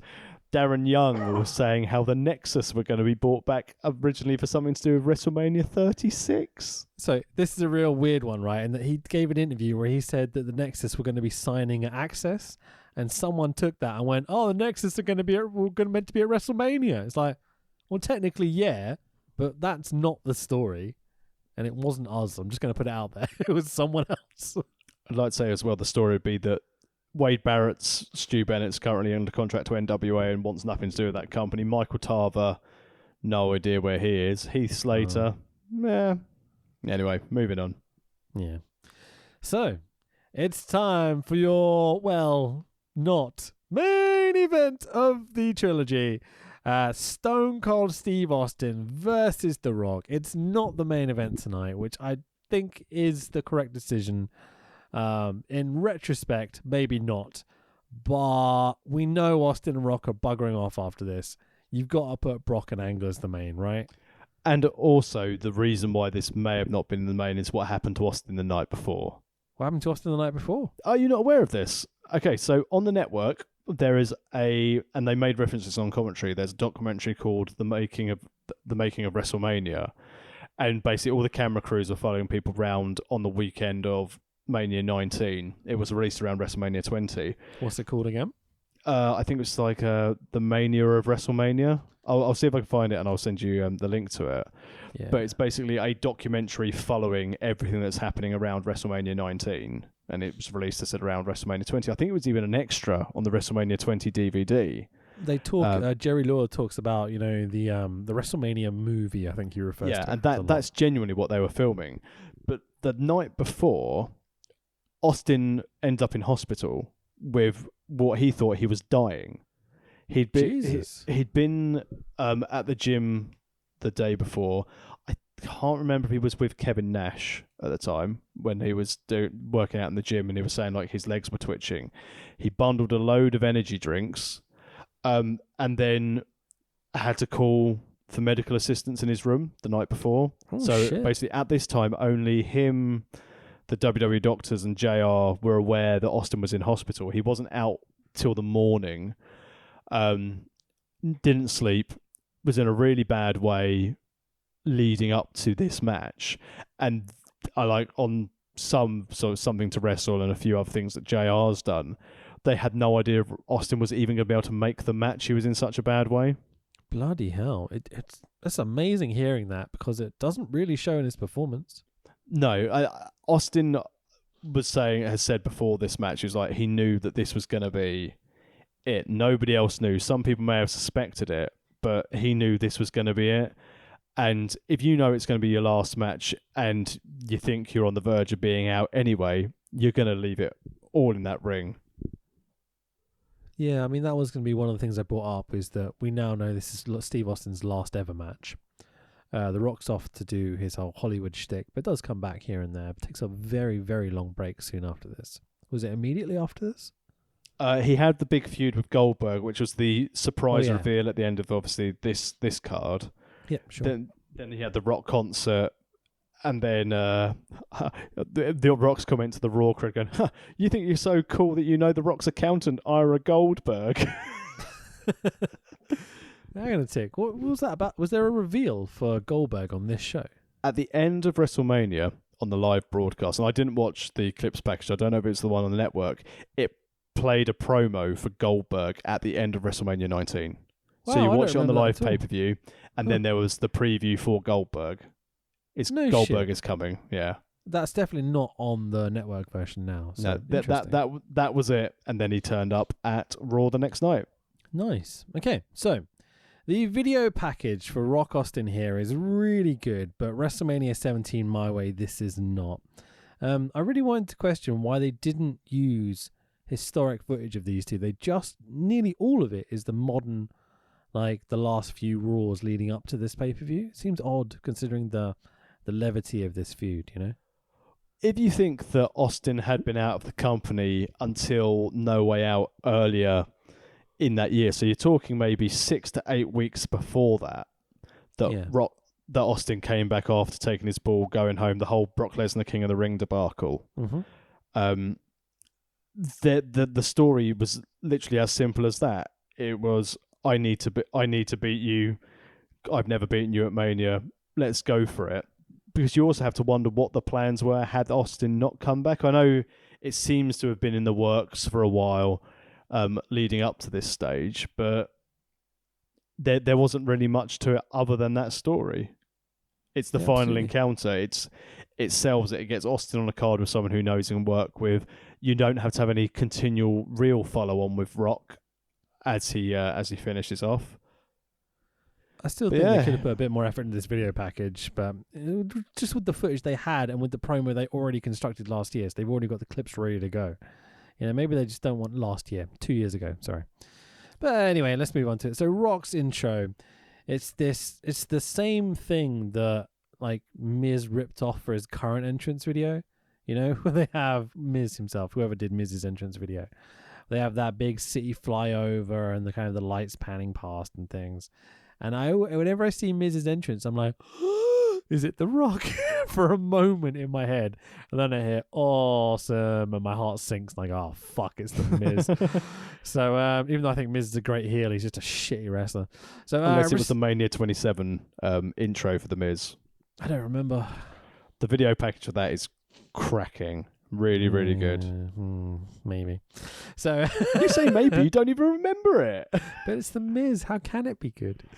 Anyway, so the reception for Austin is genuinely incredible. It's not the pop he was getting a couple of years back, but every single person's on the feet. There's white lighting everyone up so you can see every fan in attendance. It's the flashes and the emotion. It's great, man.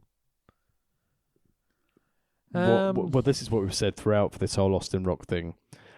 You've had this match. This is the third time in essentially 4 Manias, 15, 16, 17, 18, so 5 Manias. Yeah, and it you can pick up wherever you leave off with these guys. Yeah, absolutely. So, Austin steps down from saluting the fans on the last turnbuckle, and again, The Rock is right in his face. Really lovely cohesion between the 3 starts of these matches. This time they pause and just stare at each other. Really nice moment. This time, Austin blocks the punch, opens up a can of whoop-ass and almost gets the early stunner, and off we go. The third and final part of this trilogy, this feud, the walk and brawl. But it's so hectic and constant. Austin must blow up like so many of his opponents. He's relentless, even right at the end of his career. It just I said I'm lost for words. Just these two together, it's everything from my fandom from being a teenager. Yeah, they don't have the best technical matches. They don't necessarily have the best in-ring storytelling, but it's just so hectic and so constant, and it's like they're smashing you over the head with it, going, watch this, enjoy this, look what we're giving you, and the fans eat it up because of the history and the story behind everything. It's really cool, man. This feels like the main event as you're watching it, which is good because considering the prior year you had Hogan and Rock ruin the main event. Sure. Rock and Austin are out to try and do it. What was the main event? I remember Jericho, Rock and Austin. Triple H. Oh, okay, that would make sense. So Austin won't let up, prompting Baby Earl to drag Austin off of Rocky, which opens up the door for Rock to shot block away at Austin's knees, which is a good chunk of the last third of the match is just Rock going after Austin's knees. There's a moment where a cameraman gets knocked down, is lying flat on his back on the broken Spanish announce table, but still has Rocky fully in frame in his camera, and I'm like, dedication's what you need, brother. Huge props. This guy, what a camera op. He's seriously good. I have to just take a moment to throw some props out there for that camera work. It's very impressive. That's the thing you noticed, and we haven't mentioned throughout from the production value side of things. They were certainly a lot more diligent with their production and their angles and their general filming. Absolutely. In the early 2000s, because now they just don't give a shit. Yeah, compared to modern day stuff, it felt surgical almost. Yeah, it's insanely impressive. There's actually a really cool moment here where about a minute or two after that spot, The Rock, I think, either shoves the same cameraman as like a show of appreciation, or grabs the front of the lens and pulls it towards where Austin's selling, just to be a character on screen. And then about 30 seconds after that, we cut to the other camera op. And so you can see the guy that Rock just shoved, and he's beaming with joy. I don't know if you noticed this, but he looks so happy, that The Rock has involved him in this match at this moment in WrestleMania 19. You've got to feel good for the guy. It's a really lovely time. Right. So the last 10-15 minutes of this match is pretty much perfection. Rock throws Austin's leather vest on, and from that point onwards, it's all signature sequences and finishes and moves and stuff. Just really, really fun. They kick out of everything. They're selling so well, I almost don't mind. The crowd are eating everything up, fully invested. 3 rock bottoms in a row, the 4th rock bottom that Austin's taken. Austin kicks out of the other 3, but the final one, the 3rd in the sequence, and Austin finally stays down for the 1, 2, 3. The Rock finally gets his win over Austin. It's fucking great. The last third of this match, it's everything I hate about modern wrestling, but here it makes sense. It's just great. I liked how they did the multiple rock bottoms as well. It's like we said, we don't particularly like people kicking out of finishers, but the way they did it, it's like, no, finally got him. Yeah. And even just the ferocity of that final rock bottom, considering that what we know about Austin, his injuries, what we know about Austin's physical well-being state from what happened 24 hours prior to this, just to basically have him rammed through that mat. And it was a perfect way to end Austin's career. It's a perfect way to end the trilogy. 100%, man. After the pinfall, there's this beautiful moment where Rocky is blatantly thanking Austin for the victory and such. But then, within seconds, is back in character, jumping up on the ropes, turnbuckles and stuff, lifting his fist in the air. Then this end sequence truly, I think, is an example for modern professional wrestlers. Because as The Rock is making his way to the back, leaving Austin in the ring, you can see that Rocky is trying to be the bad guy still. But his whole body is showing the emotion of this moment. Like, he looks like he's about to cry because he's just retired Stone Cold Steve Austin.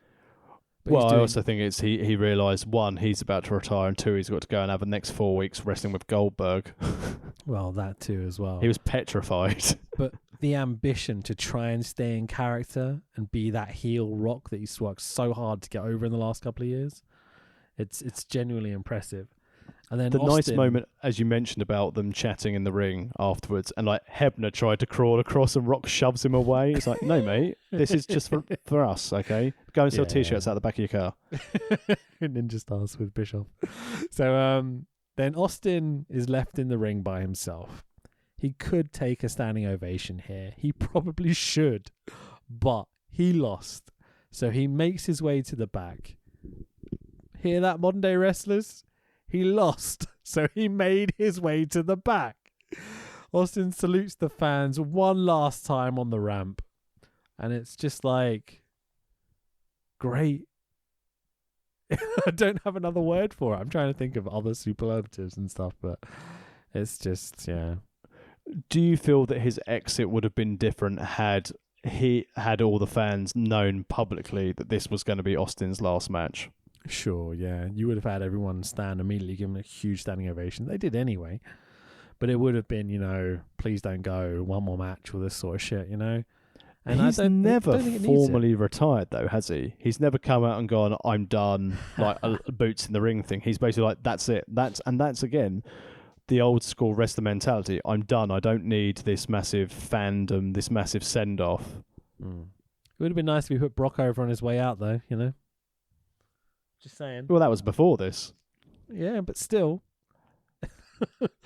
It's yes, it's all the right stuff, and yes, he does the right thing in the moment, but it's Stone Cold Steve Austin on his way out. He knows it's on his way out, and he puts over The Rock, who's on his way out. And they're like, that's not how you meant to do it. Yeah, but Brock's going to battle for the belt in the main event.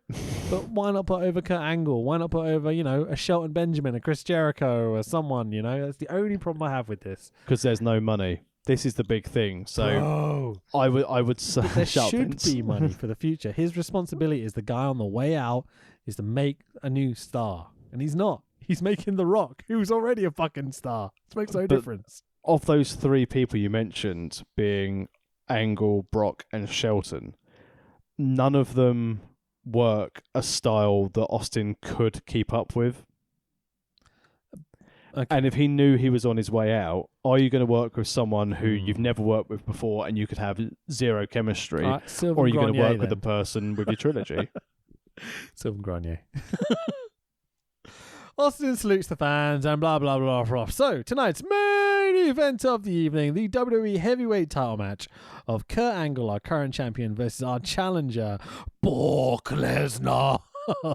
The build up to this match, I remember watching this when I was watching both Raw and SmackDown all the time, and the rumor mill going round that Angle's neck was broken and he wouldn't be able to wrestle at Mania, and then they announced they were going to have the main event match on SmackDown the week before, and obviously they showed this in the video package beforehand. I thought, oh my god, what the hell's going to happen at Mania? I remember when I was young, just like, this is insane. I can't believe they're going to have to do the Mania main event on Smacky D. It's good stuff, man. Yeah, that video package is really, really cool. It runs through, the whole Lesnar winning the Rumble. You have that whole, was it Eric Angle is Kurt's brother? Eric Angle, yeah. Pretending to be Kurt, and Kurt stealing the roll-up victory and stuff and switching places. It's twin magic, mate, before twin magic.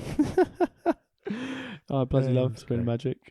So, both lads make their entrances, and I've got to say, it does feel a bit anticlimactic after Rock and Austin just blew the house off the fucking roof off the fucking house.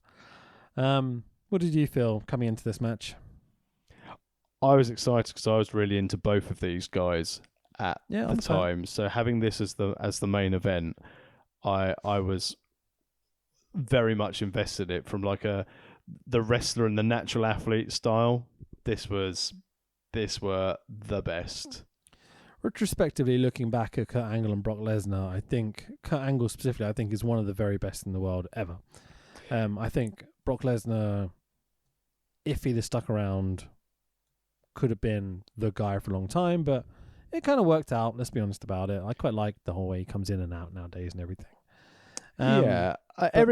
Seeing Eric Angle, I'm surprised that they haven't really tried to edit him out of WWE programming. Why? Well, in March 2019, he was arrested after a video appeared of him choking and tossing a 12-year-old boy around the neck at a wrestling tournament. So wow. He abused mind. And then in the tail end of last year, I think it was September, he was part of, I think it was called Quantum, and he was involved in a lot of drug trafficking. And he sold anabolic steroids and substances, and it was paid in crypto on the dark web. That's a shame. But he did a good switcheroo, so, don't judge a book. As these guys are making their entrances, I didn't think the crowd were really into this at this point. There is a strong lock-up. Brock sells his taped-up ribs. Very back-and-forth match to start with. But as the match progresses, Cole starts to lose his voice. And again, I've never been so fucking happy. It was beautiful. There's this long submission attempt in the middle. It's an attempt by Kurt, and he switches up to 3 or 4 different chokes. And it very much felt like Kurt was going, all right, the fans aren't quite with us yet.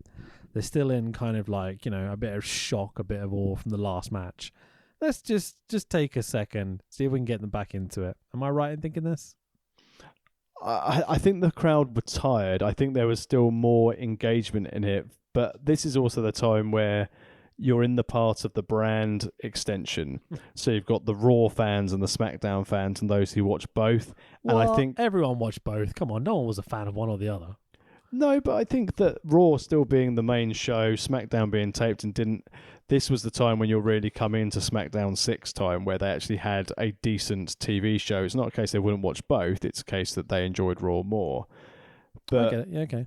As I said, from my standpoint, watching it again now and remember watching it back in 2003, I was very, very invested in this. Cool. So Brock goes for the full Bork monster motion of suplexes, and it all begins. Angle returns the favour with 4 German suplexes in sequence. Really, really cool. Around this time, the crowd really start to make some noise and start to get into the match. F5 attempt, ankle lock. Huge flip cells by Brock every time he goes for a German suplex. He's literally jumping up into the air, and Kurt has to bring him back down.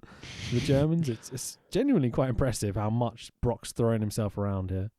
Yeah, Angle, just the trajectory he got throwing Lesnar was quality. Sure, man.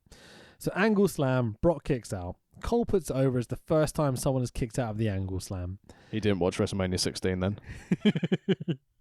F5, Angle kicks out. Cole puts over that no one that's never been done before, as he puts it. Didn't watch Survivor Series 3 months before. Ankle lock, but Brock drags Angle over to the rope. It's like hanging off of his leg. Really cool power spot. Awesome sequence of reversals in Brock landing another F5. But then... Tax, would you like to describe what happens next? Well, Rich, instead of going for the cover and winning the main event of WrestleMania with your finishing move in the center of the ring, Brock Lesnar had decided to go and do something that he'd done in OVW. So Brock Lesnar scaled the top rope. He looked across the ring where Kurt Angle was. Kurt Angle was in a different state, yet still, Brock Lesnar thought, I can make that distance. So basically, I joke and say it's a different state. Like, Angle's 3/4 of the way across the ring the other way. And it's like, Brock, you should have just gone to the other turnbuckle, you moron. But anyway. Yeah, or drag Angle across or something. Like, he's so far away. Brock's then standing on the top rope. Excellent balance. And he just starts bouncing up and down just to feel the weight of the ropes. And I thought, wow, what's he doing up there?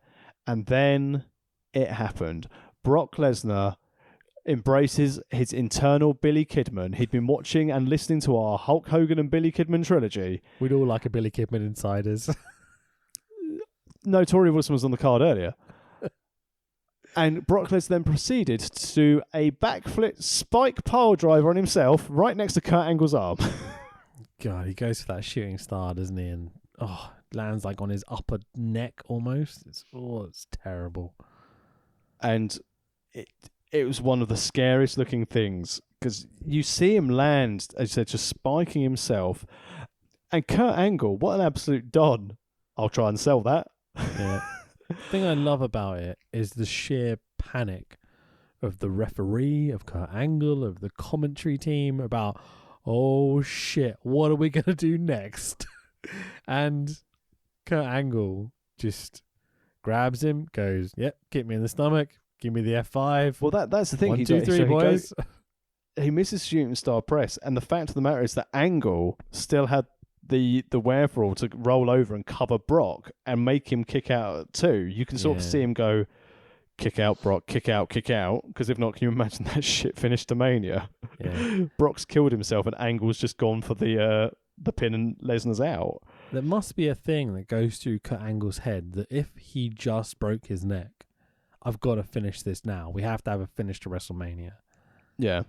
And then so having Lesnar, who's just could have killed himself, then just stand up and just launch Kurt Angle so dangerously in that third F5 in this match. Yeah. Thank God he was okay because, I mean, and new Brock Lesnar, by the way. Who cares? The botch is so horrific at the end that is all everyone really remembers from this WrestleMania immediately. The thing is, though, if he'd landed that shooting star press, it still would it wouldn't be one of those things to go, I'll remember when Brock Lesnar won the world title with a shooting star press at Mania. It'd be a case of, why did the big man do that? Yeah, it's impressive, but the F5 is a more devastating move than someone just doing a backflip belly flop on you. I understand how you got to that conclusion sort of thing, but it's people used to talk endlessly about Brock being able to do an F5 because there was that clip that would always come out on like social media and stuff at the time, which was minimal to say the least. I don't even think YouTube was really around at this time, but who knows? Was YouTube around in 2003? I don't think so. Anyway, I definitely remember seeing the clip of Lesnar doing the shooting star press and knowing that he was capable of doing it. Oh, he can. And the same thing, like him and Matt Morgan were doing them both in developmental. Right, and then Jim Cornette was like, what the fuck are you doing? Well, yeah. So, post-match, Cole and Taz say some stuff. Who cares? Brock, looking very dazed, is awarded the WWE strap, not the World Heavyweight Championship, whatever the fuck it is nowadays. I don't like this brand split. I never have. And then Angle and Brock shake hands. They embrace. Cue the massive pyro. Brock looks completely out of it, man. He looks like he doesn't even know where he is, and he's got this big red mark across his chest and like up his neck. That just the glazed look in his eyes of a case of what the fuck has just happened. Yeah, absolutely, man. So then we cut to the best end video package of all three that we've seen recently, I would say. apart from Fred and pals being over the top of it. How Fred they include and pals, not even acknowledge them as Limp Bizkit because it's got a head and fucking Mike Smith in there. I mean, it's how I didn't mention it earlier. I forgot actually, but it's when Fred and pals do their first performance.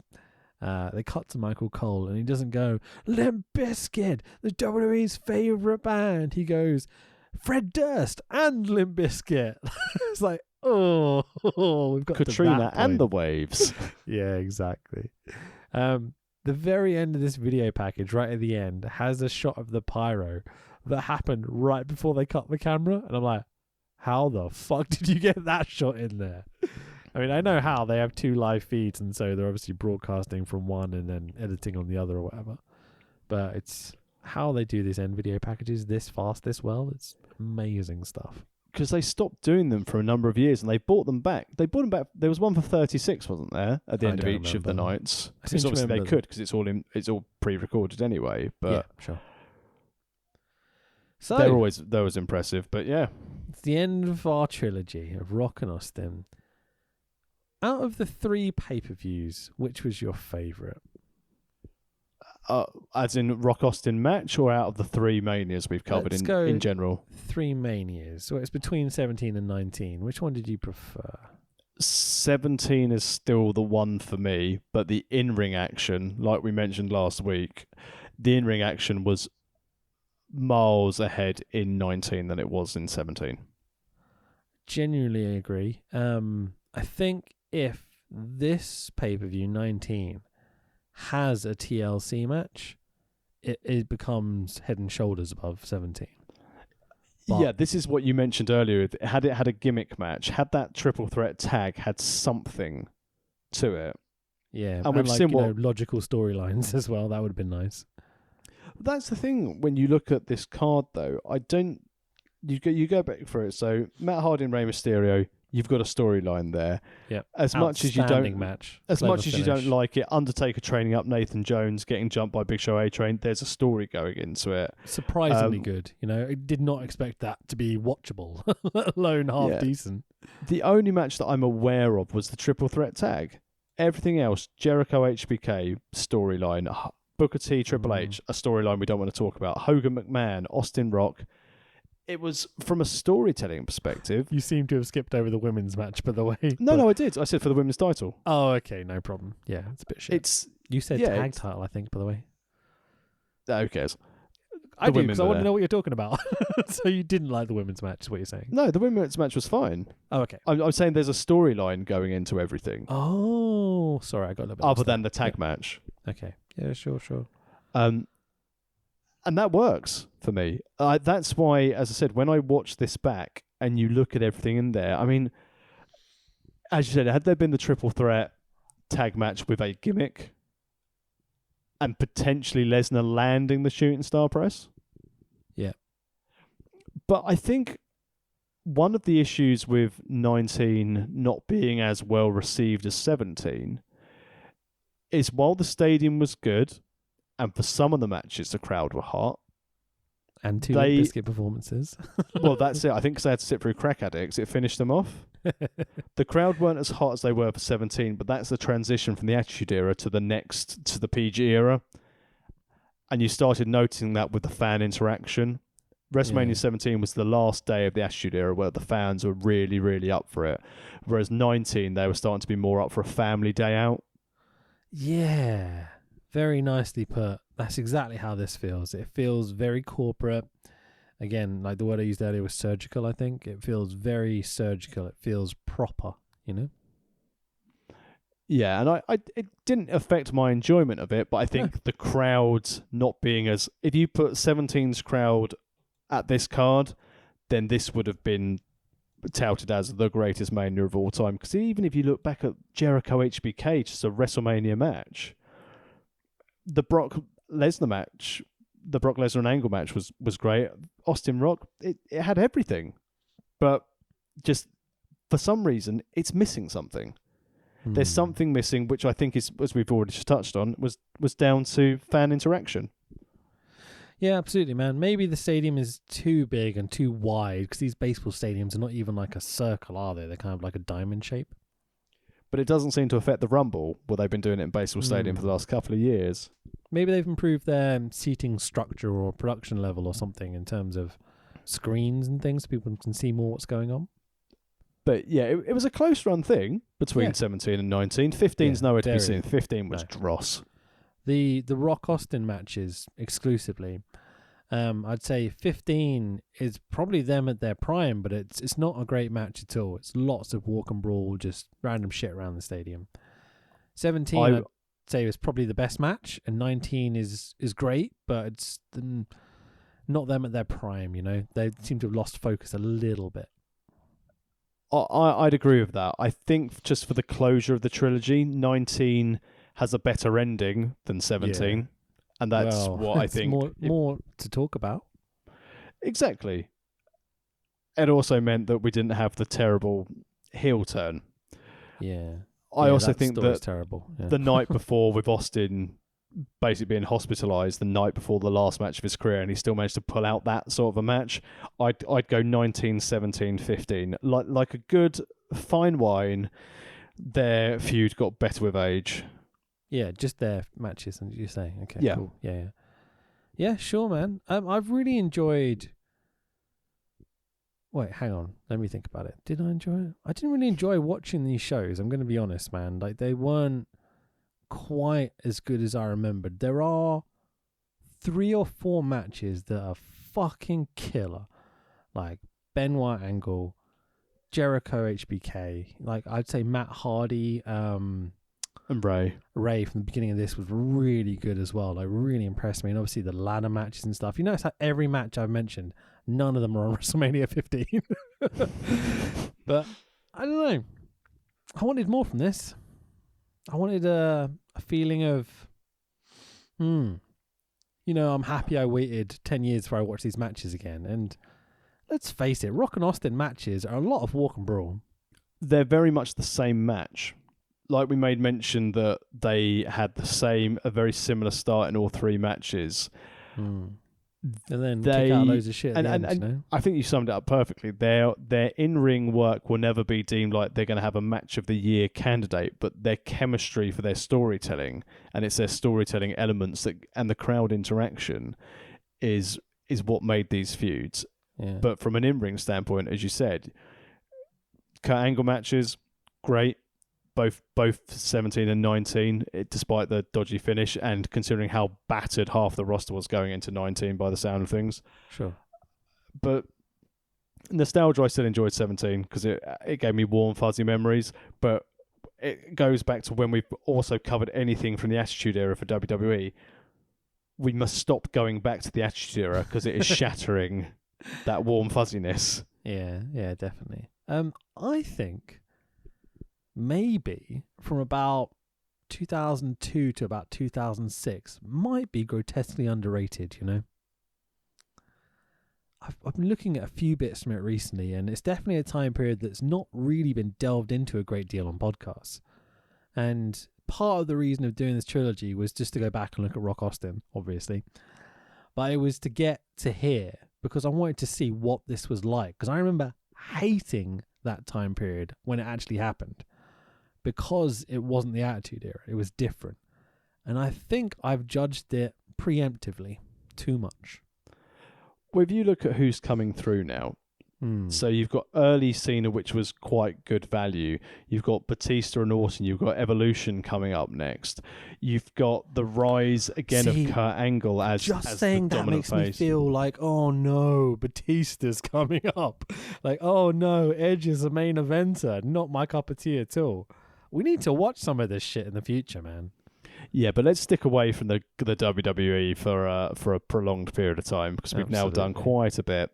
And let's move on to what we had for the rest of our schedule. So, do you want to do what we had scheduled for the next one? What have we got for our next one? So, the next one's meant to be a WWF show again, but we can do something different if you want. I've got like 2 or 3 things ready to go. What was the WWF show next? Was this Canadian Stampede? It's New Year's Revolution 2005 from Puerto Rico, is it? The one with the thing I spoiled when we mentioned doing this before. No, let's do that because it's a nice follow-on from what you said for visiting this era where Edge is starting to come to main event prominence. We've got Cena there, and again, it's got an elimination chamber. I like to shit on that gimmick. To be fair, it's exactly what I want to do after watching this trilogy of shows. That show's from 2005. And it's fairly unique because it's in Puerto Rico and it has the Elimination Chamber match and everything else. I think it's Puerto Rico anyway. So it also has some of the worst promos of all time in that pay-per-view that I watched recently. So yeah, that's why I chose to do it, because I was like, oh, this is terrible. What's this from? And I was like, oh, well, let's do that show on the pod because it'll be fun to rip apart. Excellent. Well, that's what we'll do next week then. All right, cool. Awesome. So, Cornflakes for WrestleMania 19. Solid 3, pushing a 4. This is a 4 for me. I really enjoyed it. Even the Hulk Hogan vs. Man stuff I thought was fucking hilarious. So if I gave 17 a 4, I don't think I can give 19 anything less than a 4, because I think I preferred this show over 17. So there we go. Cool. Trilogy. Do you want to rate the trilogy? Rock Austin? It's the greatest feud in of that time period for WWE. So I'm going to go a 4 cornflake feud, purely for the promos and the build-up, the My Way video at 17, the fact that what we know about the end of Austin's career, and it's the turning point for WWE out of the Attitude Era. They still had that hangover for 2 years before they started finding their feet in the PG era for what drove them to have commercial success. So I'd say 4 cornflakes for the trilogy. Even though the matches themselves weren't great, the storytelling was up there. I'd agree, man. For me, as part of this trilogy with these two guys, the best part about it are the video packages. And so it's the Raws leading up to it. It's the bullshit pay-per-views with the dodgy finishes, the storylines, the moments, the rock concert, Stone Cold Steve Austin with the beer truck, the corporation, the corporate ministry. That's all the stuff that makes the feud for me with The Rock and Austin. It's not the matches. There isn't a 5-star match here. It's not even like really a 3-star match, to be totally honest. But it's these two guys are so charismatic. They're so determined to do what they do in the ring and to do it better than anyone else. And I think they do. I think it's great. I think it's easily 4, touching on 5. But, Shawn Michaels, Chris Jericho is 5. Agreed. Yeah. Anyway, I think we'll leave it there, mate. Lovely job. Well, I look forward to a New Year's revolution. It's been an interesting trilogy. So we're off to 2005, WWE's New Year's revolution next week. It's going to be great. Where can people find you on the old social media, buddy? I'm at the Tex Williams on Twitter, Facebook and Instagram, but obviously with very little going on in the wrestling world, you might get me occasionally joking about, well, I can't even really joke about things at the moment because it would be deemed too insensitive to post anything. So yeah, follow me on social media, follow the pod, see what we've got coming up, and remember the main place to get hold of us is at World of Rest Pod. Where can people find you, and also where can people find your good work that you do for Wrestle Talk? Add me at Fanboy Rich on Twitter, and just all over Wrestle Talk. I do a lot of stuff for them. Fucking Andy popped on a conference call thing the other day and introduced me as the guy that edits everything for Wrestle Talk. And obviously he's exaggerating. We have other editors like, Laurie does the explain stuff, and Simon does most of the news during the week, but pretty much everything else is me. So there you go. Yeah, add Wrestle Talk on YouTube. We're nearing 1 million subscribers. We're up to the 800,000. It's really cool. We've got an exciting new prospect on our Wrestle Talk interviews channel as well. So go add that, and Parts Fun Known as well. We've got like 4 channels now. It's ridiculous. And also, if you're missing your hit of professional wrestling, and you didn't catch it when they went live with it, when Wrestle Talk sponsored and supported the Brit Rest scene with their No Fan show, go and give that a watch on YouTube. Some great action, headlined by Will Ospreay against B. Priestley. Can confirm that won't be the last show Wrestle Talk ever put on. Let's put it that way. Exclusive. Yeah, I don't think anyone's mentioned that. So if anyone from Wrestle Talk hears this, I'm sorry. Hashtag book Tex Williams. On that note, thank you everyone. Cheers for tuning into this trilogy. It's been good fun. We'll get back to some silliness of New Year's Revolution next week, eh? Cannot wait. Look after yourself, guys. Take care. Bye-bye.